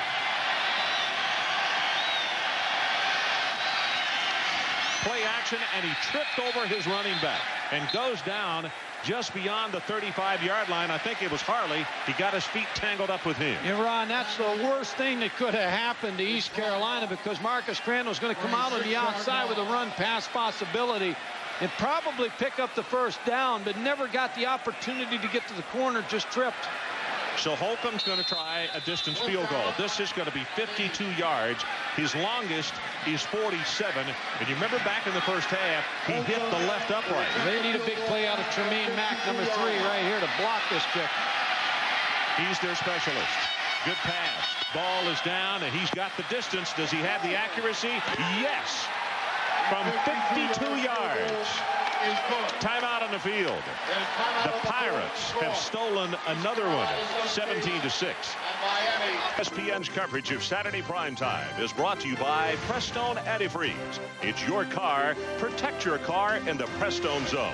And by Isuzu, equipment for real life. Well, that offensive unit of East Carolina getting a break on the sideline. They're now up by 11 points, 17-6. And this gentleman right here, Chad Holcomb, it is a new career long for him. The longest had been 47 yards, and that one just now was 52. And he just kind of gliding right now, and you can understand why. Brantley Rivers kicks it off, and this is going to come down to Jones at the 7. And he's taken down at the 27-yard line. Scott Covington coming into the ball game as the quarterback. Miami on their first drive really controlled first down. They averaged 16 yards of first possession. After that possession, they have been stuffed on first down, averaging only 1.9 the rest of the drive. So first down has to be a key for Larry Coker, the offensive coordinator, to get some yards there so that you put some pressure on this East Carolina defense. Like there is a marker down at the 40-yard line, which is being discussed right now. East Carolina has not brought their defense up to the line as yet.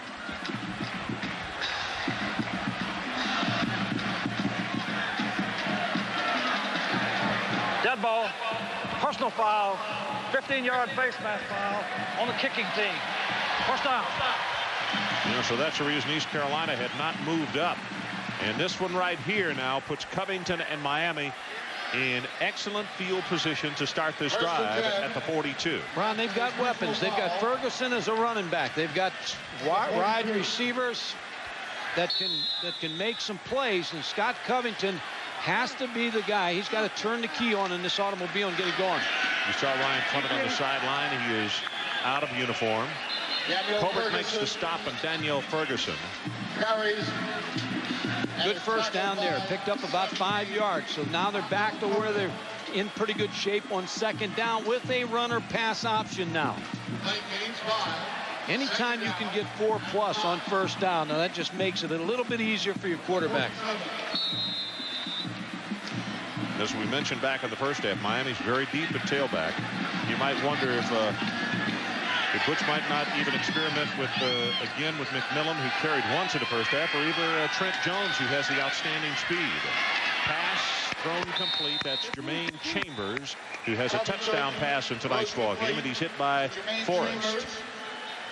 That's what gaining over 4 yards on first down gives you that kind of option, because now the defense can't sit there on second and long and third and long, play heavy coverage on your blitz.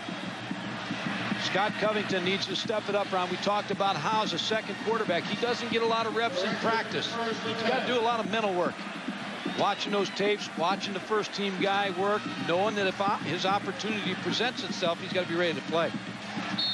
Daphnis checking into the lineup. Also number 40, Carlo Joseph, the sophomore out of Gainesville. That's Carlo, number 40.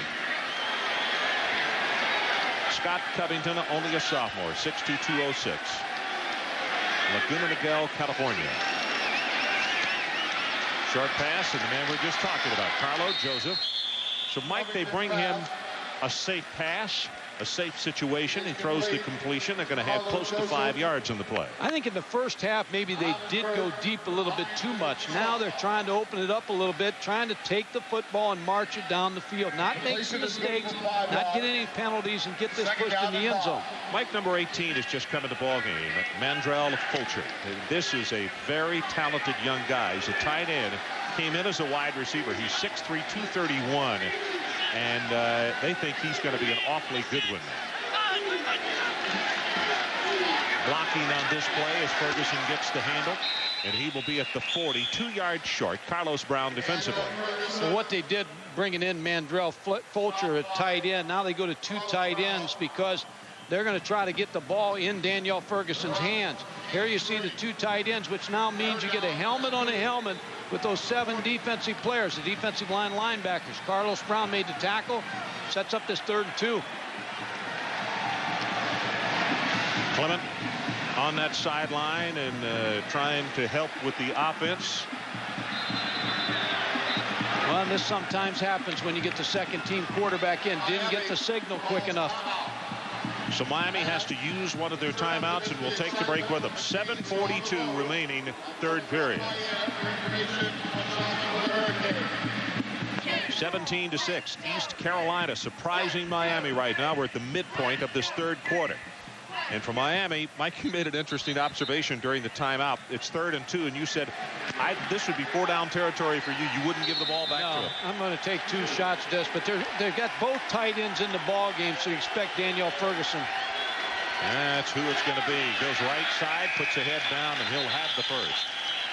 Nick Williams with the block.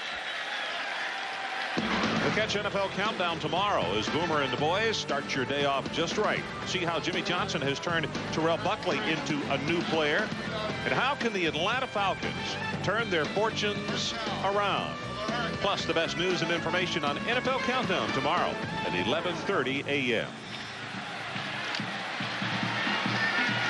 They're going to stay with this 2 tight end set. Now, Ron, what this gives you is a running game, but it also gives you good play-action passing game.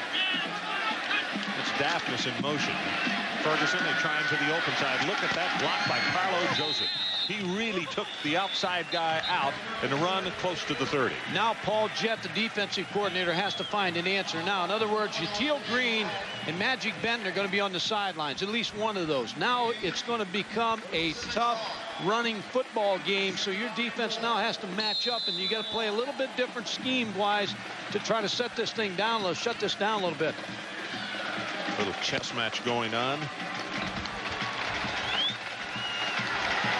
Now they come in with 2 wide receivers. Chambers in motion, and they swing the pass out to Ferguson. Nice move. He's going to pick up an extra 4 yards after the little juke that he made. Tackled at the 25. That's good for the Miami first down. B.J. Kane puts it into it. The only difference between that and a sweep play where you turn around and pitch it to the tailback is you just throw it to him outside. So it's just like a running play to Danielle Ferguson. Get out and pick up the first down. Get him outside in space. You see the defensive player fall down. Foster, you know, when you get your tailback out there, it's tough to bring him down. If Foster had help, Ferguson caused him to fall down. This time from the eye, you see the lead block. Ferguson's going down after a gain of 1, and it's B.J. Crane again. Carlo Joseph really made that block on the outside.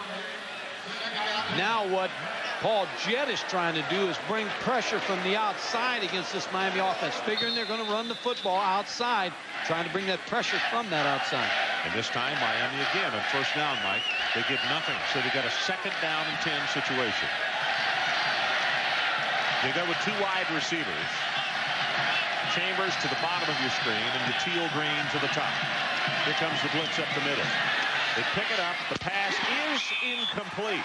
Nice job by Foster at the last moment to knock it away. Good defense. I thought that was going to be a completed ball. It was thrown well, thrown on time by Covington to Chambers. Forrest Foster's going to get right in here. Good coverage. Watch number 37. Watch him break on the ball. That's the key. Coming out of your back pedal, break on the ball, getting the right hand to punch the ball out. Up Chambers so he can't get the reception.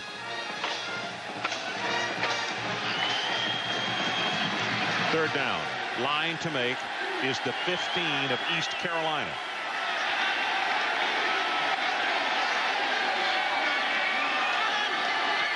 East Carolina shows blitz, and here they come. And wow, they pick it up. Pass is incomplete to Yatil Green. They're looking for a flag, but there will be none. And Mike, the point to make is that's 2 passes that are catchable where the receiver actually could have helped by coming back to the football. Coming back to the football, but good coverage, Ron. You can't take anything away from the coverage Tabari Wallace, number 28, in his back pedal. He snaps it off. Good play. That's the way you want the corner to come up and make that play. And because of the field goal problems that Miami's had tonight, I think they're going to go for it on 4th down. They are. 4th down, 10 yards to pick up the first. Miami trailing 17-6. We have 5:26 to play, 3rd quarter.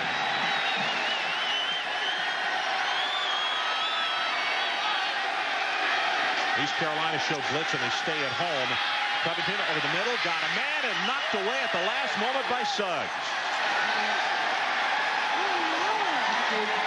Heading down the middle, Chris Jones. Scott Covington maybe just a little bit more on the ball. Kelvin Suggs came out of nowhere to deflect that football.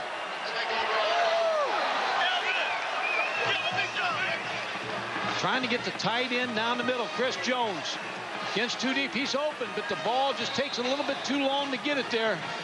Kelvin Suggs coming off that corner safety spot, knocked that ball away from Chris Jones. You see, he had to slow down. In fact, he was going to come back for the ball because it was underthrown as he was open. Harley, right up the middle, spins for 3, maybe 4 yards. Wimberly catches him by the ankle.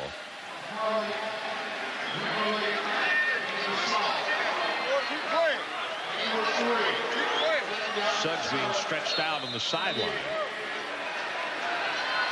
He stretched pretty good to knock that ball away from Chris Jones. KC Jones on the other side take on a little oxygen. Actually, a very comfortable evening here in Miami tonight. Not quite as humid as it has been. A little hot in that Miami sideline. Harley. Tony Coley trips him up.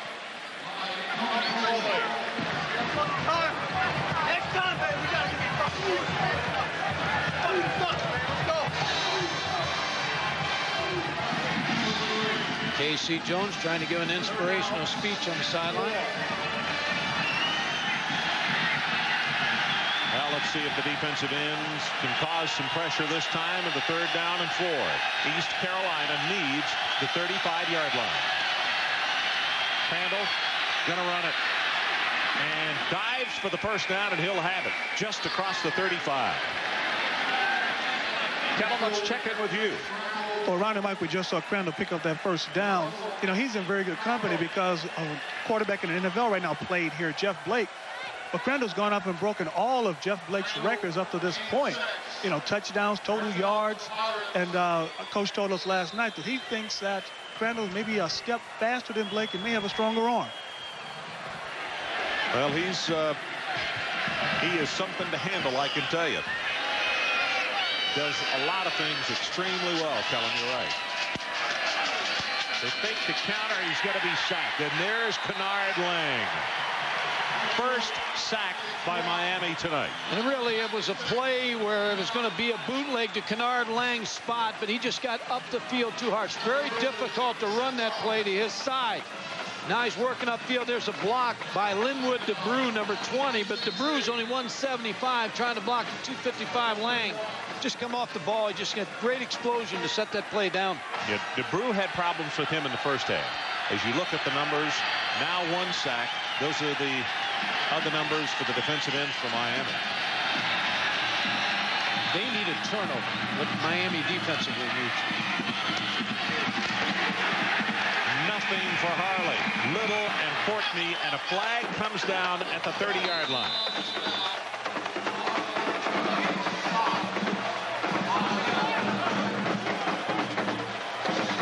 You know, this could be right here. It could take the defense to be the spark as holding is called against East Carolina. And quickly, let's check in with Mike Tirico. Mike, what do you have for us? We're on with Southern Cal and Stanford losing today. This could be a night that Washington finds itself as the only team with 1 loss in the Pac-10 if Cal wins at Washington State. Well, Brock Heward in mop-up duty, 34 yards to Fred Coleman, set up a 1-yard touchdown. Washington big over UCLA. Our situation, if you've just joined us, East Carolina 17-6 over Miami. And right now, there's a little spark. The crowd is getting back into it, and it's coming from the Miami defense.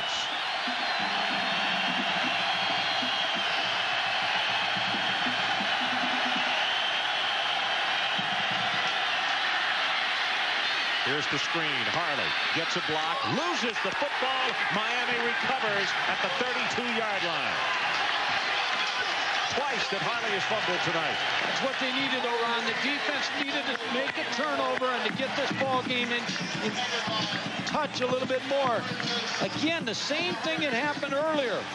Scott Harley not grabbing the point of that ball and tucking it away. James Burgess reached out, knocked that ball away, and now Miami has great field position and a great opportunity to get back in this football game. 2 turnovers now for the Pirates, both fumbles by Harley. And a safe play. Good, safe call by Doug Martin, the offensive coordinator. Picked up good yardage. They could punt the ball out, but the fumble gives Miami great opportunity. Wide open pass incomplete. Chris C. Jones, the man that he was looking for, and he threw it behind him. Coming up later in the game, we'll be selecting the Visa Players of the Game, so stay tuned for that. 2:24 left in the third. Pirates of East Carolina up by 11, but they've just put it on the ground and given Miami a wonderful opportunity. We'll see if the Hurricanes can take advantage of it. Ranya, Teal Green has been shut down in this ball game. It doubled him a lot out here. Remember, he had 2 very early on, and that's it. Ferguson, there's nowhere to go. He's going to lose a couple of yards. Coleman, the first man through.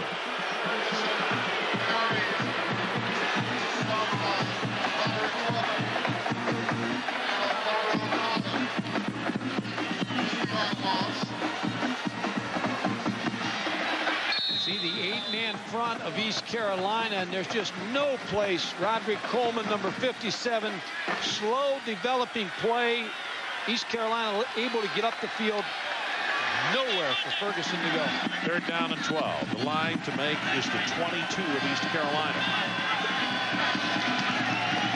See the stunt up the middle. The pass is intercepted by East Carolina. It's Darren Hart, and he'll take it out of bounds at the near sideline.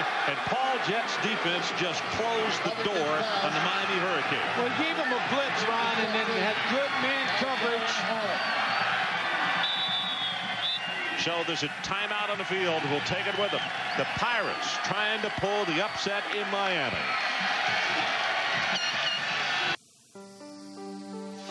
With 3 kids and 1 on the way, we needed a reliable second car. We had very little to spend. At CarStop, the prices were clearly marked. Our sales guide helped us find the perfect minivan. At a monthly payment we could afford. Right now, get special low 3.9% financing on select cars, trucks, and vans. We got a great warranty. The finance rate beat the banks, hands down.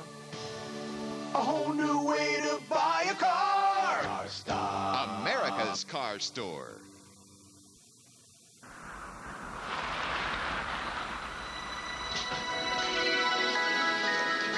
Hey. Hey, isn't that? Sure is. And that can't be. Yep. All right, well, what's going on here? Smart People Society. They meet here every Tuesday. Smart People Society. What am I doing in the Smart People Society? Well, that's your Ultima, isn't it? Lease a 97.5 Nissan Altima GXE for just $219 a month for 36 months and $499 down. It's not that great. I mean, a 24-hour sports news network.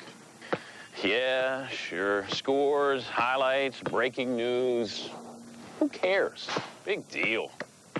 People act like this is the second coming or something. People say, are you going to be on ESPN News? Nope. No way. Apparently, I don't fit into their little schedule. I need a new agent. 17-6, East Carolina. Michael, show us what happened. Well, good pressure defense. Now, this is Darren Hart. He's a defensive back that they moved to linebacker in this long yardage situation. Scott Covington's going to get the blitz coming, trying to get the tight end across the middle, threw it right to Darren Hart, the defensive back, sitting in that middle linebacker spot. Good pressure.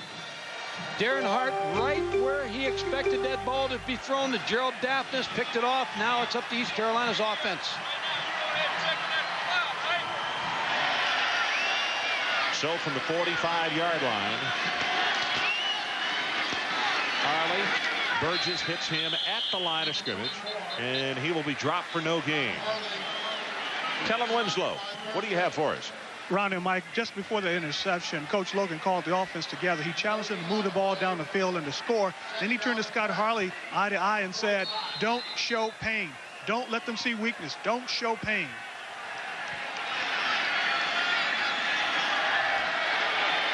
Well, he is playing hurt. We know that. One of the other hurts tonight, besides his ribs, are 2 fumbles. Drills the pass, complete. Galloway gets blistered after he makes the reception, but that is the first down, and Wimberly is the guy who came up and put the wood on it. Well, Marcus Crandall took a hit after that throw also, but delivered that ball right on time to Mitchell Galloway. Looked like James Burgess may have jumped the crossing route. That's what opened Galloway, number 82. Here's the pressure, and the hit from Kenny Holmes on Marcus Crandall just gets it away.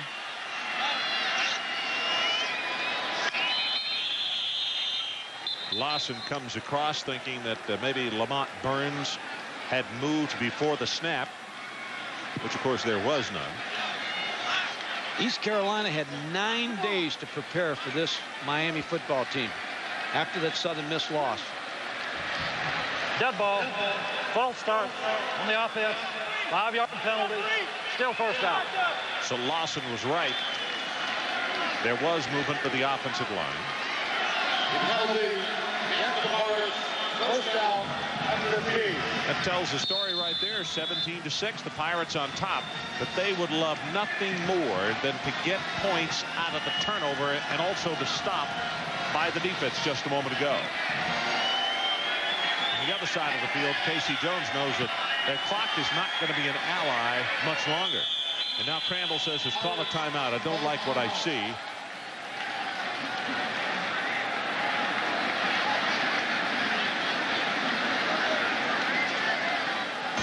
ESPN2 has the best in college football. It's a Big Ten doubleheader, 12:30. Wisconsin will battle the Michigan State Spartans. And then at 7 o'clock, the Michigan Wolverines head to Minnesota to do battle with the Golden Gophers. The doubleheader next week on The Deuce.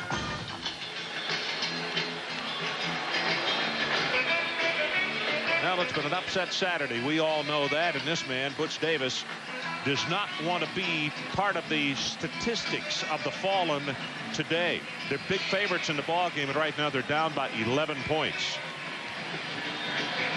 And Butch Davis knows full well that this East Carolina ball club, very capable. Last year, East Carolina is down by 3 touchdowns at the Carrier Dome and come back and score 3 touchdowns and win against Syracuse. This year, they are an opportunity to win against West Virginia at Morgantown and missed a 2-point conversion. And they're trying to win in a place that's been very difficult for a lot of teams as you look at that record. 71-3 here at the Orange Bowl. So Florida, Washington, and Florida State trying to add their name to that group.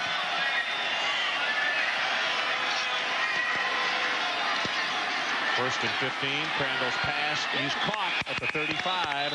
That's Jason Nichols, number 1. And that's going to be the final play of this third quarter. Down to 3, down to 2. So let's take a timeout as we head to the final 15 minutes. East Carolina 17-6.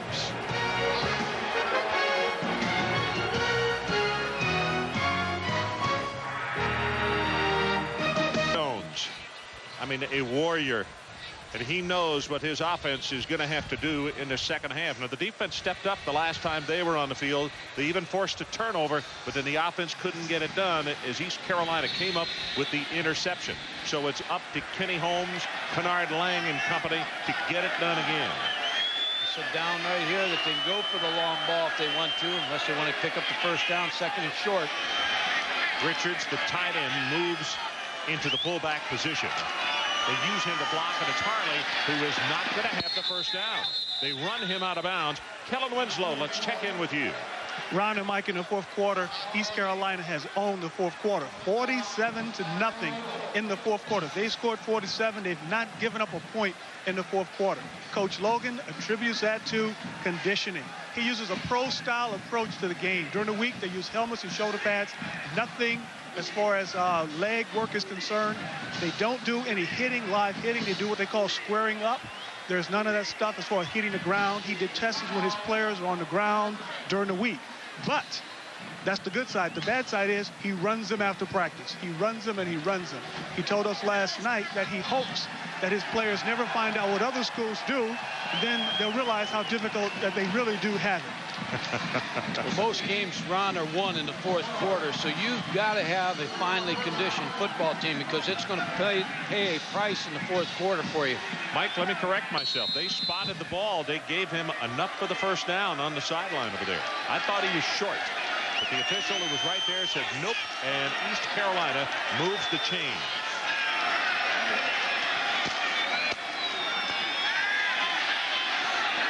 Wide open, Nichols for the touchdown.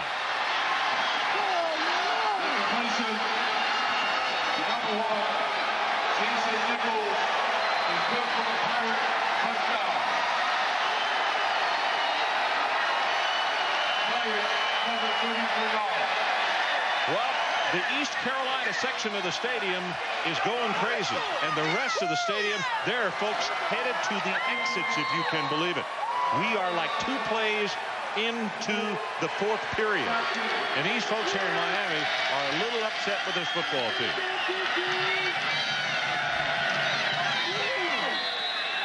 Extra point is good. 14:46 left in the ball game, and our new score, the Pirates of East Carolina, 24-6.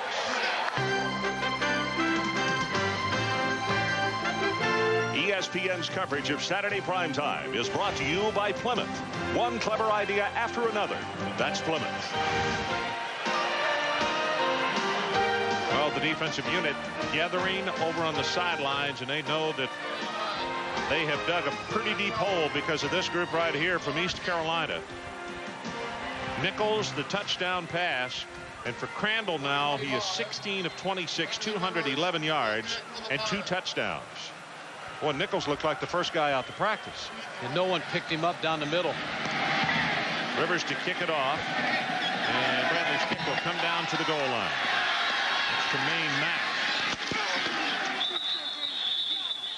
Good arm strength again by Marcus Crandall. Is going to get a flick of the wrist. Jason Nichols in motion.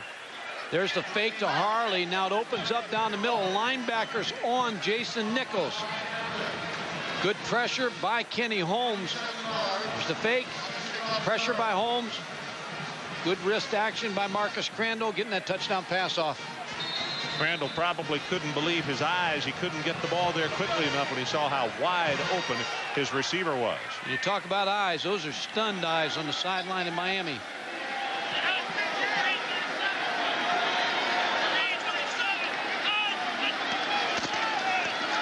Ferguson, as they try the sweep, has a blocker in front, gets it, turns the corner, and he'll be just shy of the 35. Forrest is there to make the stop. Well, as I gave you just a moment ago, Crandall, 16 of 26, 211, and 2 touchdowns. Well, we talked about it, the practice, what happened to Miami this week with the hurricane warnings. They practiced inside one day. The second day, they hit the split practice because they only had 50 yards of turf field. So it's just been a tough week for them. And then coming off that Florida State game, they played unemotional. Covington wants to get rid of it, and he's going to be hit by Siminza first and also Lorenzo West. Well, on the net return, what you're looking at on that update, all the upsets today in college football. And the Miami Hurricanes are in a position to go in that same section. They were huge favorites in this ball game, and right now they're down 24-6.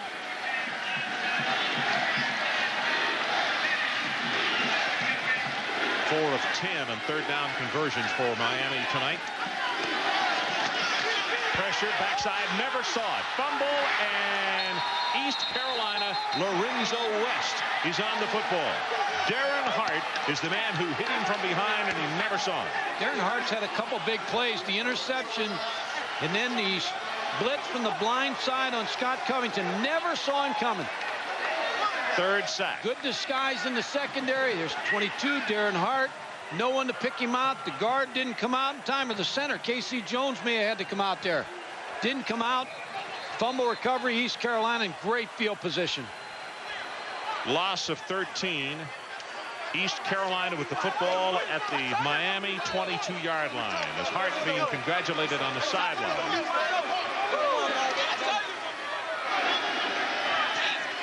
Congratulate Paul Jett, the defensive coordinator. Great plan here tonight. Harley with the running play, and he'll go straight ahead for about 3 yards. Kenny Holmes is on him along with Coley.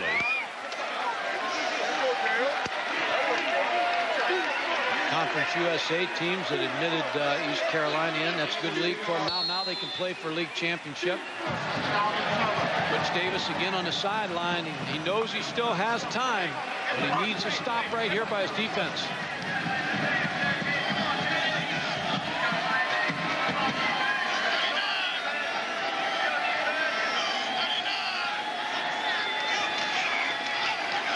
Blitz, got his man open. Galloway gets by the defender. He'll take it in for the touchdown. Mitchell Galloway. And how many times have you seen this many big plays against the Miami defense? Missed tackles, but that's the speed of Mitchell Galloway. He makes you miss.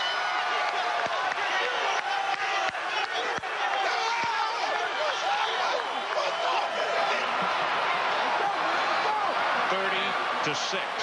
Extra point attempt to come.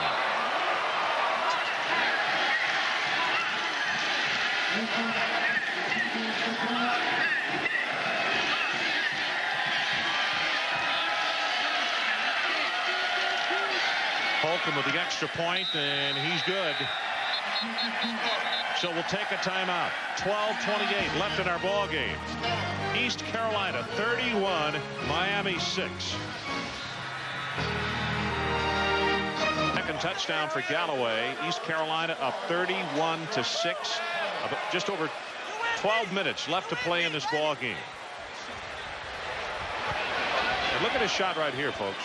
The Miami Hurricanes, and when did you think you would see this? There's nobody up there in the stands in that corner. And in fact, on the west side where we're sitting, the way it's going right now, in a few more minutes, you're not going to have two hands of bridge over here. We're going to have more in the booth than are on this side of the stadium. They have just gone home. Kickoff to the 10. It's Tremaine Mack, and he'll take it out of the 31-yard line. Well, coming up, the Residence Inn College Football Scoreboard. That's immediately following our telecast. Now, that group right there is from North Carolina. I can tell you, they're not going anywhere. They're going to stay here and enjoy every second of this. Their football team up 31-6 over Miami. Steve Logan, he's not going to show you, not for a long time, his feeling, but he's got to be very proud. Covington's pass, got it to his tight end, that's Daphnis. Knocked out of bounds. Kellen Winslow, let's go back to you for a report. Ron and Mike, we've talked about Coach Logan all night, but he's played up under coached up under some very good coaches. Jimmy Johnson, when he was at Oklahoma State, he said that he learned from Jimmy Johnson enthusiasm. From John Cooper at Tulsa, he said he learned how to be a head coach. At Bill McCartney at Colorado, he said he learned the valuable art of recruiting, especially in the 90s. You got to recruit. And from Bill Lewis at East Carolina, he said he learned about detail, the most minute detail Bill Lewis would take care of. Well, as we told you off the top of the telecast, he challenged his team. He thought they played horribly against Southern Mississippi. There is a great catch by Jermaine Chambers. Covington rifles that one, and he gets it complete. That was a great catch, Ron. Jermaine Chambers had to lay out to catch that football.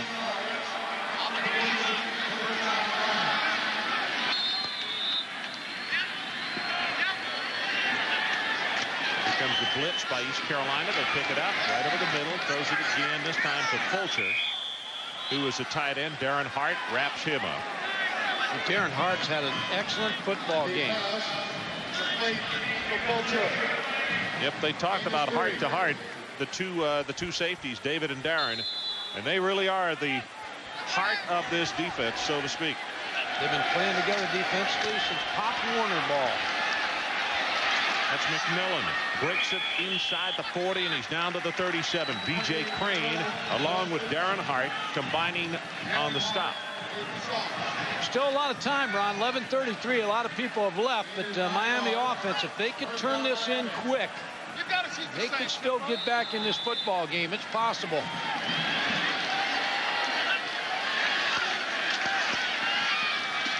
Caught right over the middle. Again, it's Fulcher. Loses the football. Was the play dead? No. East Carolina football. Darren Hart again.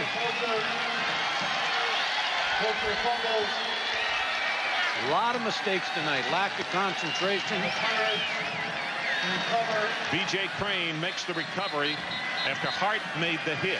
The fumble was recovered by B.J. Crane.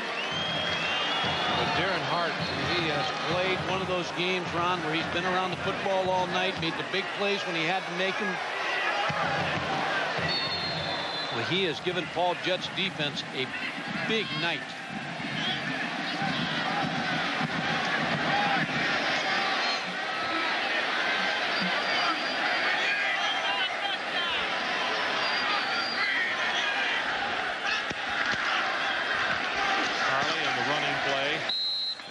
Take it out across the 35. Rod Mack, freshman out of Miami, is the man who puts the stop on him. Darren Hart. The coaches talked last night about can't believe what all these guys bring to the table every time they play, both David and Darren, but we have been witness tonight to what they can do.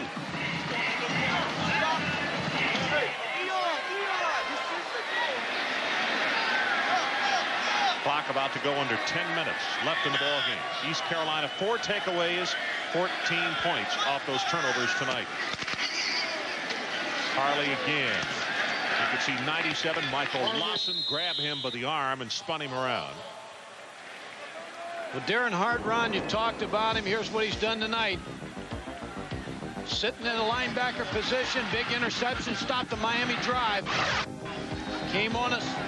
A blitz from the outside caused a sack, caused a fumble, gave East Carolina's offense another chance. Here he strips the ball away. He has been a force on defense. He's been like Marcus Crandall. And don't forget Scott Harley on offense. Yeah. Because Scott Harley's played with a lot of injury tonight. Those three have really stepped it up. Counter tray. Harley hit behind the line. 96. Bernard Lang stops in. Kellen Winslow, back to you. Ron and Mike, just continuing on that Hart story. By the way, I think this is our 4th or 5th game with twins. And of course, in Georgia, we had triplets, the Luckies. But the Harts have played very hard. We talked to them last night. They've been together since Pop Warner football. They came to East Carolina because they could come here together.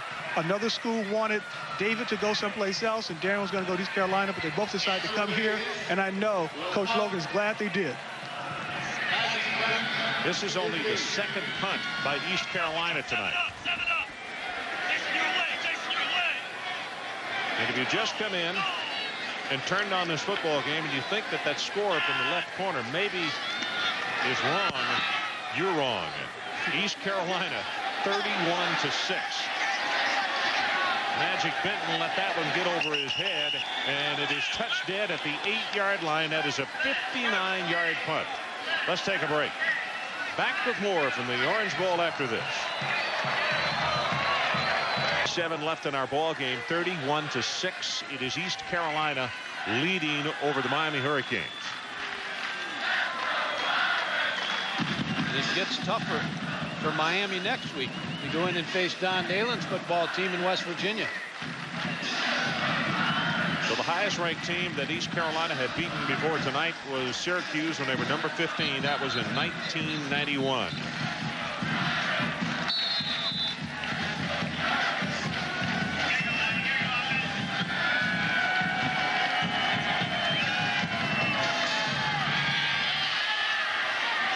Big opening out to the 25-yard line. And that's McMillan.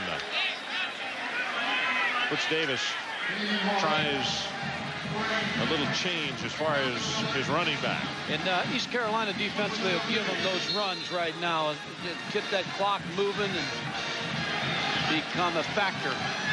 That's the longest play since back in the opening drive. McMillan again tripped up as he goes out of bounds at the 33. Talk about practice formats. Now Miami, they hit on Tuesday and Wednesday. They have a lot of contacts, and I can imagine how practice is going to be this week as they try to prepare for West Virginia. And Mike, the most difficult thing here is with the injury to Clement. You know, is he going to be ready to play? Obviously, you got to get Covington a lot of snaps this week. He'll get all the snaps in practice this week.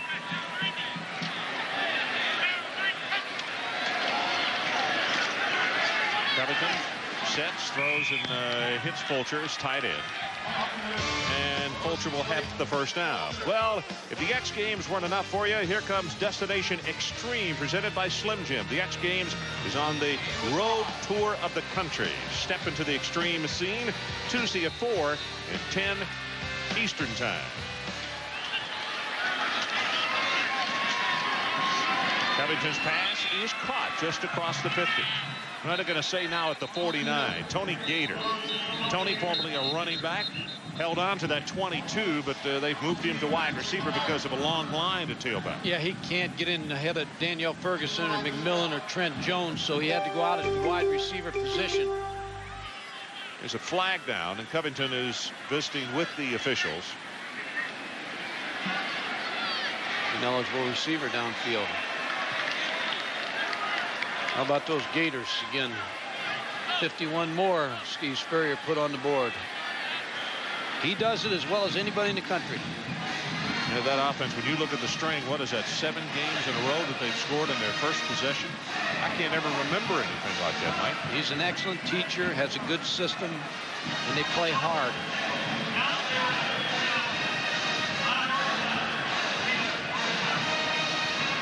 So the 5-yard penalty for illegal downfield. It'll be first down and now 15. You know, Ron, you go back to the first quarter when East Carolina kicked the field goal, Miami was offside. It's been downhill ever since that point. They took the 3 off the board. They made the field goal, took the penalty, and scored the touchdown, took the lead, and they haven't looked back from that point on.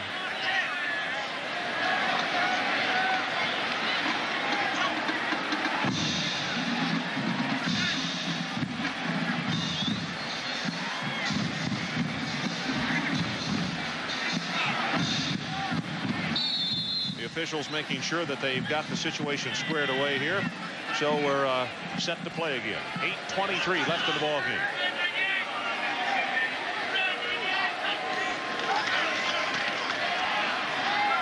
Covington deep over the middle. Gator just beyond his fingertips. I was going to say, when you talk about East Carolina, just think Southern Miss, how they feel tonight. They beat Georgia, and they beat East Carolina. And you talk about that league now where new league with Louisville, Cincinnati, Houston, that's going to become a pretty good conference. UAB is going to eventually get in there. South Florida started football. Army's going to go in there, and they are undefeated. So pretty good league. That's going to, the Conference USA is going to turn into a nice conference. Covington tries to set the screen right over the middle. Magic Benton, and he's covered up as soon as he caught it by Carlos Brown. And once again, Darren Hart is there. You talked about Paul Jett, the defensive coordinator. This is going to be a big win for him tonight because he was an assistant here at Miami. He and Butch Davis were together at Oklahoma State. An outstanding defensive coach. Just brought a nice game plan into this ball game tonight. Swings it out to McMillan, breaks a tackle, has 5, 10, 12 more yards after he broke the tackle. Kevin Monroe finally put the stop on him.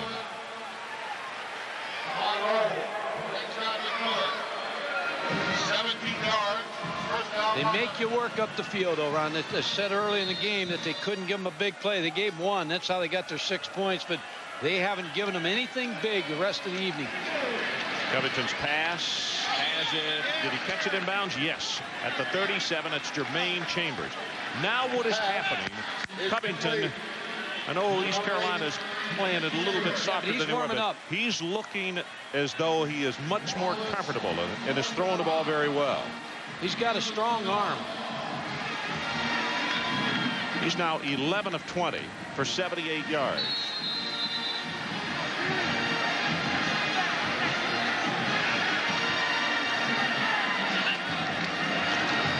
Draw play. McMillan spins off a tackle, cuts it back to the right, loses the football, scramble for it. East Carolina has recovered. Forrest, number 37, on the loose football.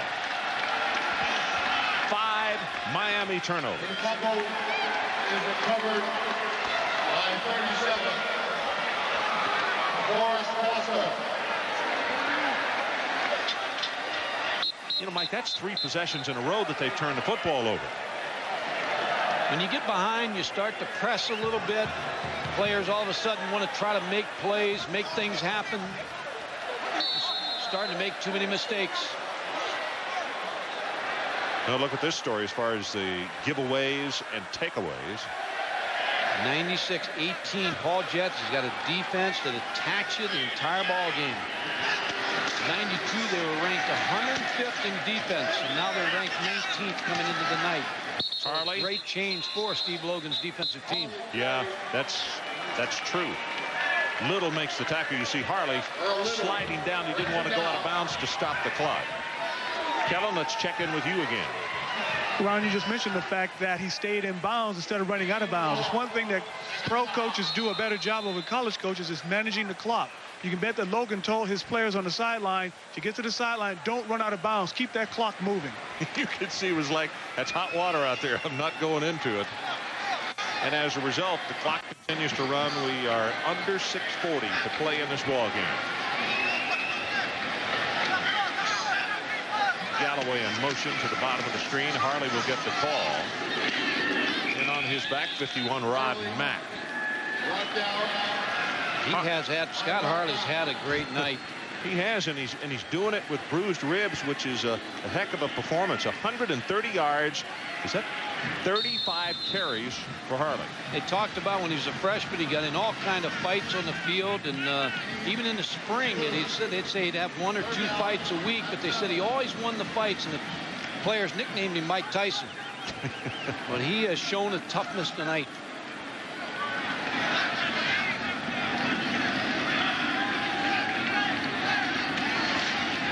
Averaging 142 yards a ball game, and with that carry there, he's going to be very close.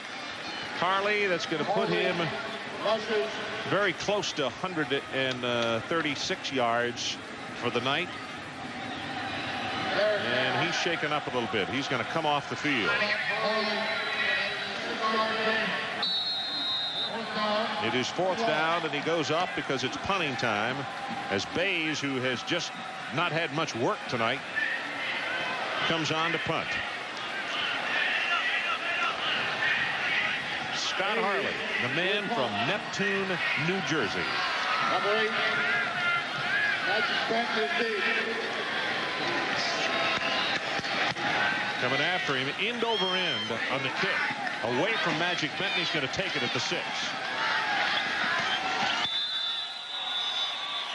So let's take a break. 4:55 left in our ball game. What a game this guy has had. East Carolina 31-6. We got just under 5 minutes to play. Well, for the looks of the stadium right here, you'd think we just had been given a hurricane warning.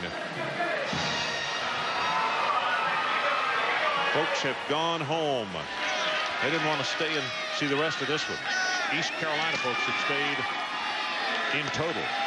Covington's ball is caught. That's Gator again, number 22.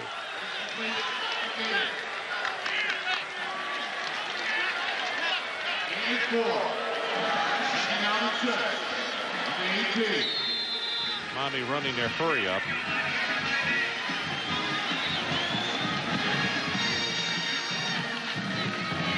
Covington runs up into the pocket, hit just as he gets it away, and that one is short.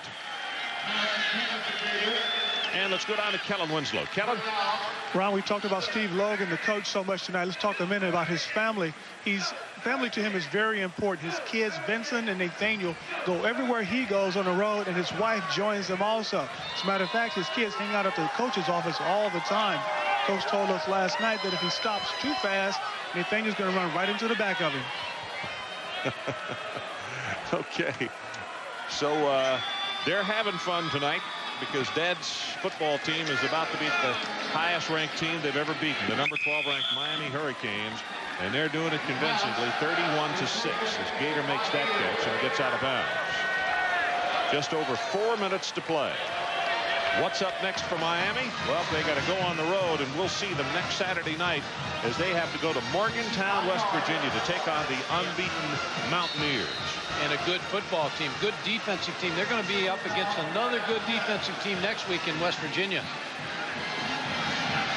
Plus a pretty good running back. I started to say plus a pretty good running back. And a guy by the name of Amos Zaraway. Deep over the middle, got him open. At the 50, and then sandwiched his Magic Benton. This East Carolina program really started. Bill Lewis had it going. There's been some pretty good coaches. Pat Dye's coached over there, and they've been very successful, this program. Completion was 22 yards.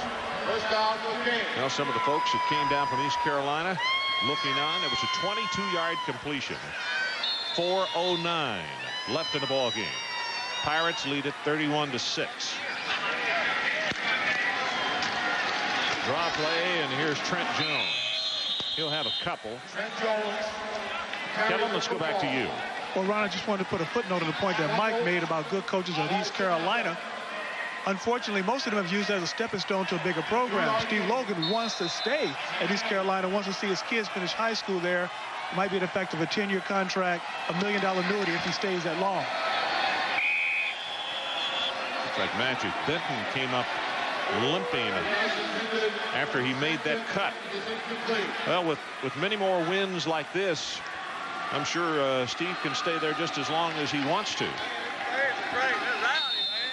And we got the other sideline where Butch Davis trying to keep this program at the level it's been. Everybody expects Miami always to be in the top 10 every year. The difficult thing for Butch and his staff is a game like this at this time of year. You normally have got some of your top recruits in to watch you play, and it's difficult. They're not accustomed to this in this house anyway.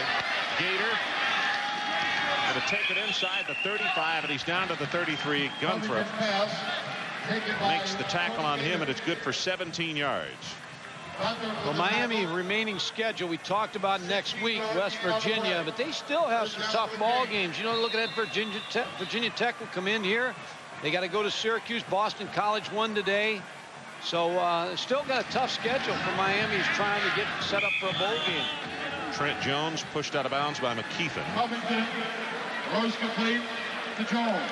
I'd say West Virginia pretty well driver's seat of this Big East right now because of schedule, but there's some teams still not out of Virginia Tech, Syracuse, and even the Miami Hurricanes can get back in that conference race. This is not a conference game, so it doesn't hurt them from that aspect of the schedule. 3:17 to play. Second down and 10.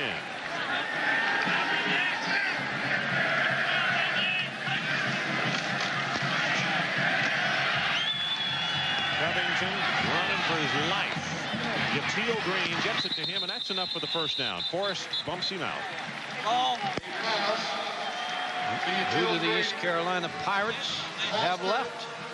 They've got a pretty good schedule. Now, they've got to go to Virginia Tech also, but I'll tell you a game that's going to be interesting is that November 30th game in Charlotte, where they finally get a chance to play North Carolina State. They played them before in the bowl game.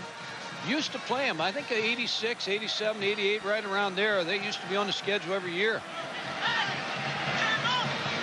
Probably the game that put this program on the map was against NC State in the Peach Bowl. Ball almost intercepted. Alfonso Collins broke up the pass.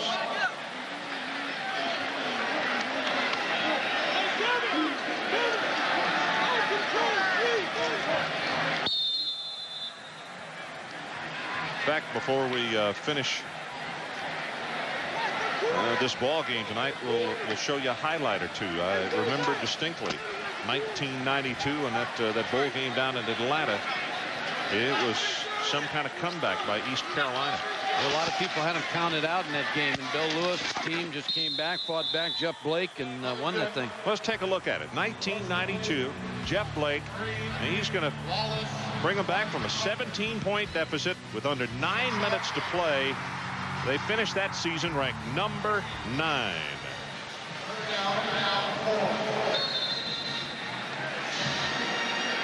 Well, you have to wonder, Mike, after this game tonight, will they crack the top 25? Hard to say, but certainly in the coaches poll, you would think that some people would. Well, they've beaten, you know, again, playing West Virginia close, coming into Miami to win, beating South Carolina. The loss to Southern Miss hurts. Joe got a timeout. We'll take it with him. 2:50. You're born, you go to school, and then one day, things begin to get interesting. Now, instead of preparing, you're doing. The stakes are a lot higher than they were in high school. Because out here, the tests you're given are of your honor, your courage, and your commitment. This is your journey. It's time you got underway. Call 1-800-USA-NAVY. Let the journey begin. Today I set out to fix my car. Thanks, neighbor. Whatever. I had to stop at 4 different places. Push. Push. Good thing I live in a friendly town. Push. One of us pushes, the other one pops the clutch. Come on, push, push. I am pushing. Finally, I went to Pep Boys. Hey, everybody, I fixed it. I love this town. Car or truck, Pep Boys has your starter or alternator. 26,000 items at the guaranteed low price, tires and service too. Pep Boys, everything but gas. I consider my life as an architect, as a journey. Normally, I can't sleep on airplanes, but in world business class, I sleep very well. 2:59 left in the ball game. East Carolina 31-6. And it is 3rd down. And Miami needs the 12-yard line.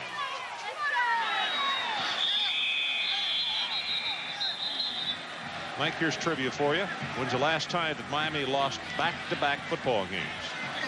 1930. No, I know. I would say probably. Let me think about that for a little bit. Give me a little time. Well, I just wrote it down. If you can't see. No, I don't want to write. I don't want to cheat on the thing. No, go ahead and give it now. Still 3rd down. 1984, and it was the Doug Flutie, the Hail Mary play.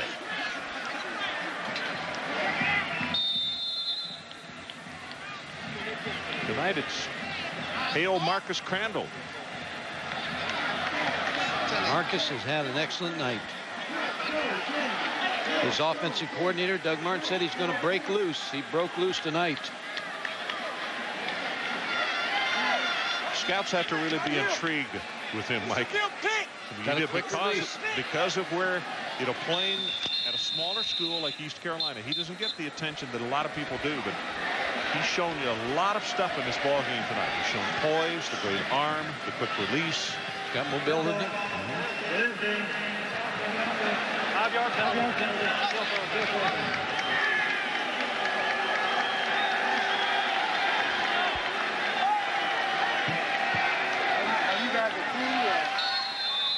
So 3rd down, the ball spotted now at the 26-yard line. Daphnis comes in, and Fulcher comes to the bench. Crandall, now it's okay to smile on that sideline because only 2:59 left in this ball game.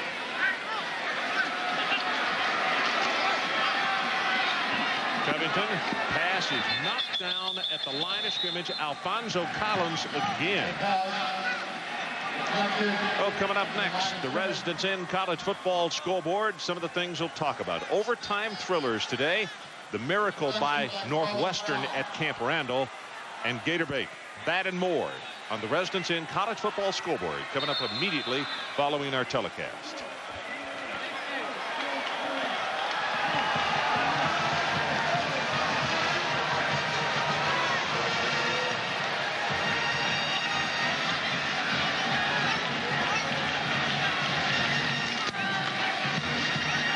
Covington swings it out to Jones.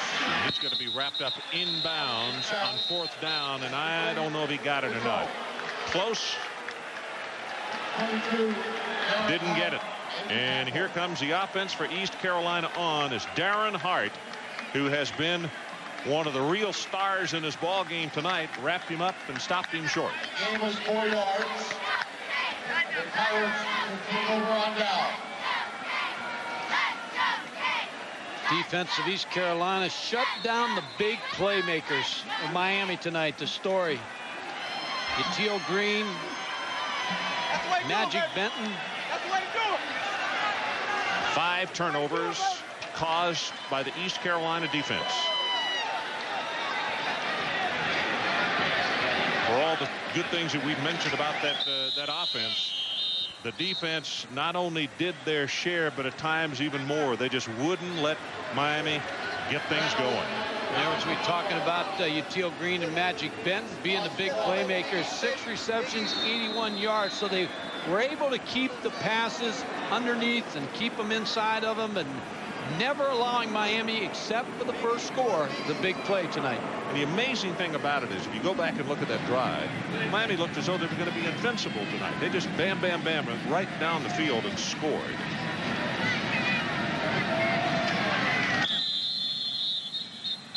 Well, tonight's Visa players of the game, we talked about the defense and the 5 turnovers. Darren Hart, 9 tackles, 1 sack, 1 interception, and he also caused a fumble. And from Miami, Jermaine Chambers, he had 4 receptions, 1 touchdown. As a part of their continuing effort to further the development of amateur athletics, Visa is proud to donate $1,000 to each of these universities on behalf of these athletes.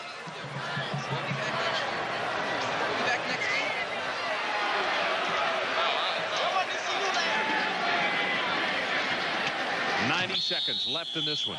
Crandall will go down and take a knee, and Miami will call the timeout to stop the clock with 1:27 showing. You know, Crandall said that he had not had as much fun this season as he had in the past. And you look at that right there, Mike, 230 yards, 17 of 27, 3 touchdowns.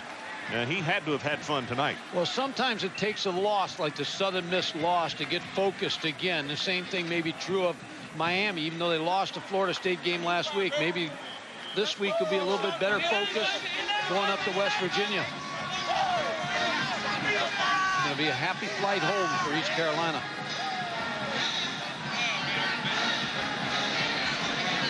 Fourth down. Kellen, let's check in with you. What are your thoughts right now? Well, we're talking about Ryan Clement, the quarterback for Miami. He has a separated left shoulder. The team doctor said they will reevaluate him tomorrow, see how he responds to treatment. As you see him falling on that left shoulder, it was separated. They popped it back in, took him inside. He came back out, and again in the second half, he took a hit, and it got popped out again. They're going to reevaluate him, see if he can go next week. Of course, that's important to us. We've got this team next week up in Morgantown against West Virginia. And as Mike mentioned, not only because of the injury, but Butch Davis can't take a chance. Covington is going to have to take virtually every snap with the first unit this week to get him ready in case he has to go as the #1. Boy, whistled this one down, and this punt just went about 65 yards in the air.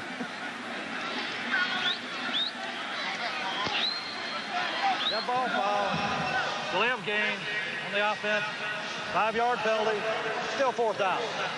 I guarantee you, Andrew Bays is going to talk about that on the plane ride home. Guys, did you see it? I had a 63-yard punt in the air, and it's not going to count because we delayed the ball game. Well, let's see what he can do with it. He gets another chance now. He gets another opportunity. Freshman out of Hyattsville, Maryland. Right, shanked this one.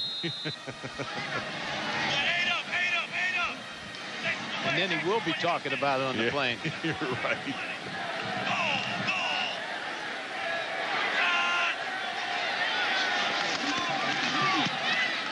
Line drive. Gator is back deep. And Gator is going to try to reverse this field again. It takes it to the East Carolina 45. Well, on November the 1st, ESPN, the worldwide leader in sports, puts a whole new spin on sports news.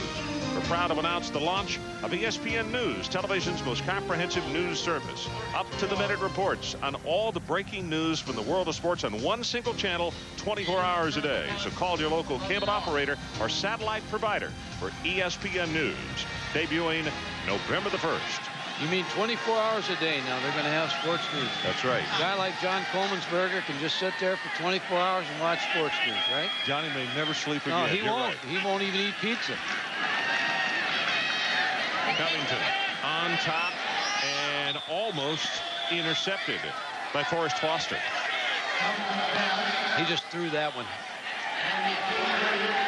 What's going through the mind of Butch Davis now, he needs to get his staff and regroup this football team. Residence Inn College Football Scoreboard coming up next, immediately following our telecast. Mike, what do you say when you go in the locker room? Well, I think he'd probably challenge his football team in half, and what he's going to do now is come back, look at that tape as a team tomorrow, and make the necessary changes or adjustments. You're still a good football team. You don't want to sometimes go crazy on what you do after a loss, but there probably needs to be some changes, need to be some things maybe tinkered with in the offense and the defense. Teal Green knocked out of bounds, but he'll have the first down. But the mistakes probably tonight that hurt him the most were the penalties, turnovers, and the kicking game. It just really hurt him. You know, we talked in the first half that the special teams got off to an iffy start because they missed the extra point and they missed the field goal, and they gave up the long kick return and jumped off sides. And East Carolina kicked the field goal, so they moved it closer, got a first down, and turned it into 7. So the special teams kind of stumbled out of the gates tonight and aided in what has happened to the Hurricanes this evening. Covington's pass, the receiver fell down, and it's intercepted. That's Tabari Wallace with the 6th Miami turnover on the night, but in the defense of Covington, when his receiver made the cut, he went down, and there was nobody there to catch it but Wallace. Well, Steve Logan said he hadn't slept since the Southern Miss game, but he'll get a good night's sleep tonight. That is 9 interceptions on the season for East Carolina. 51 seconds left. The interception returned 22 yards.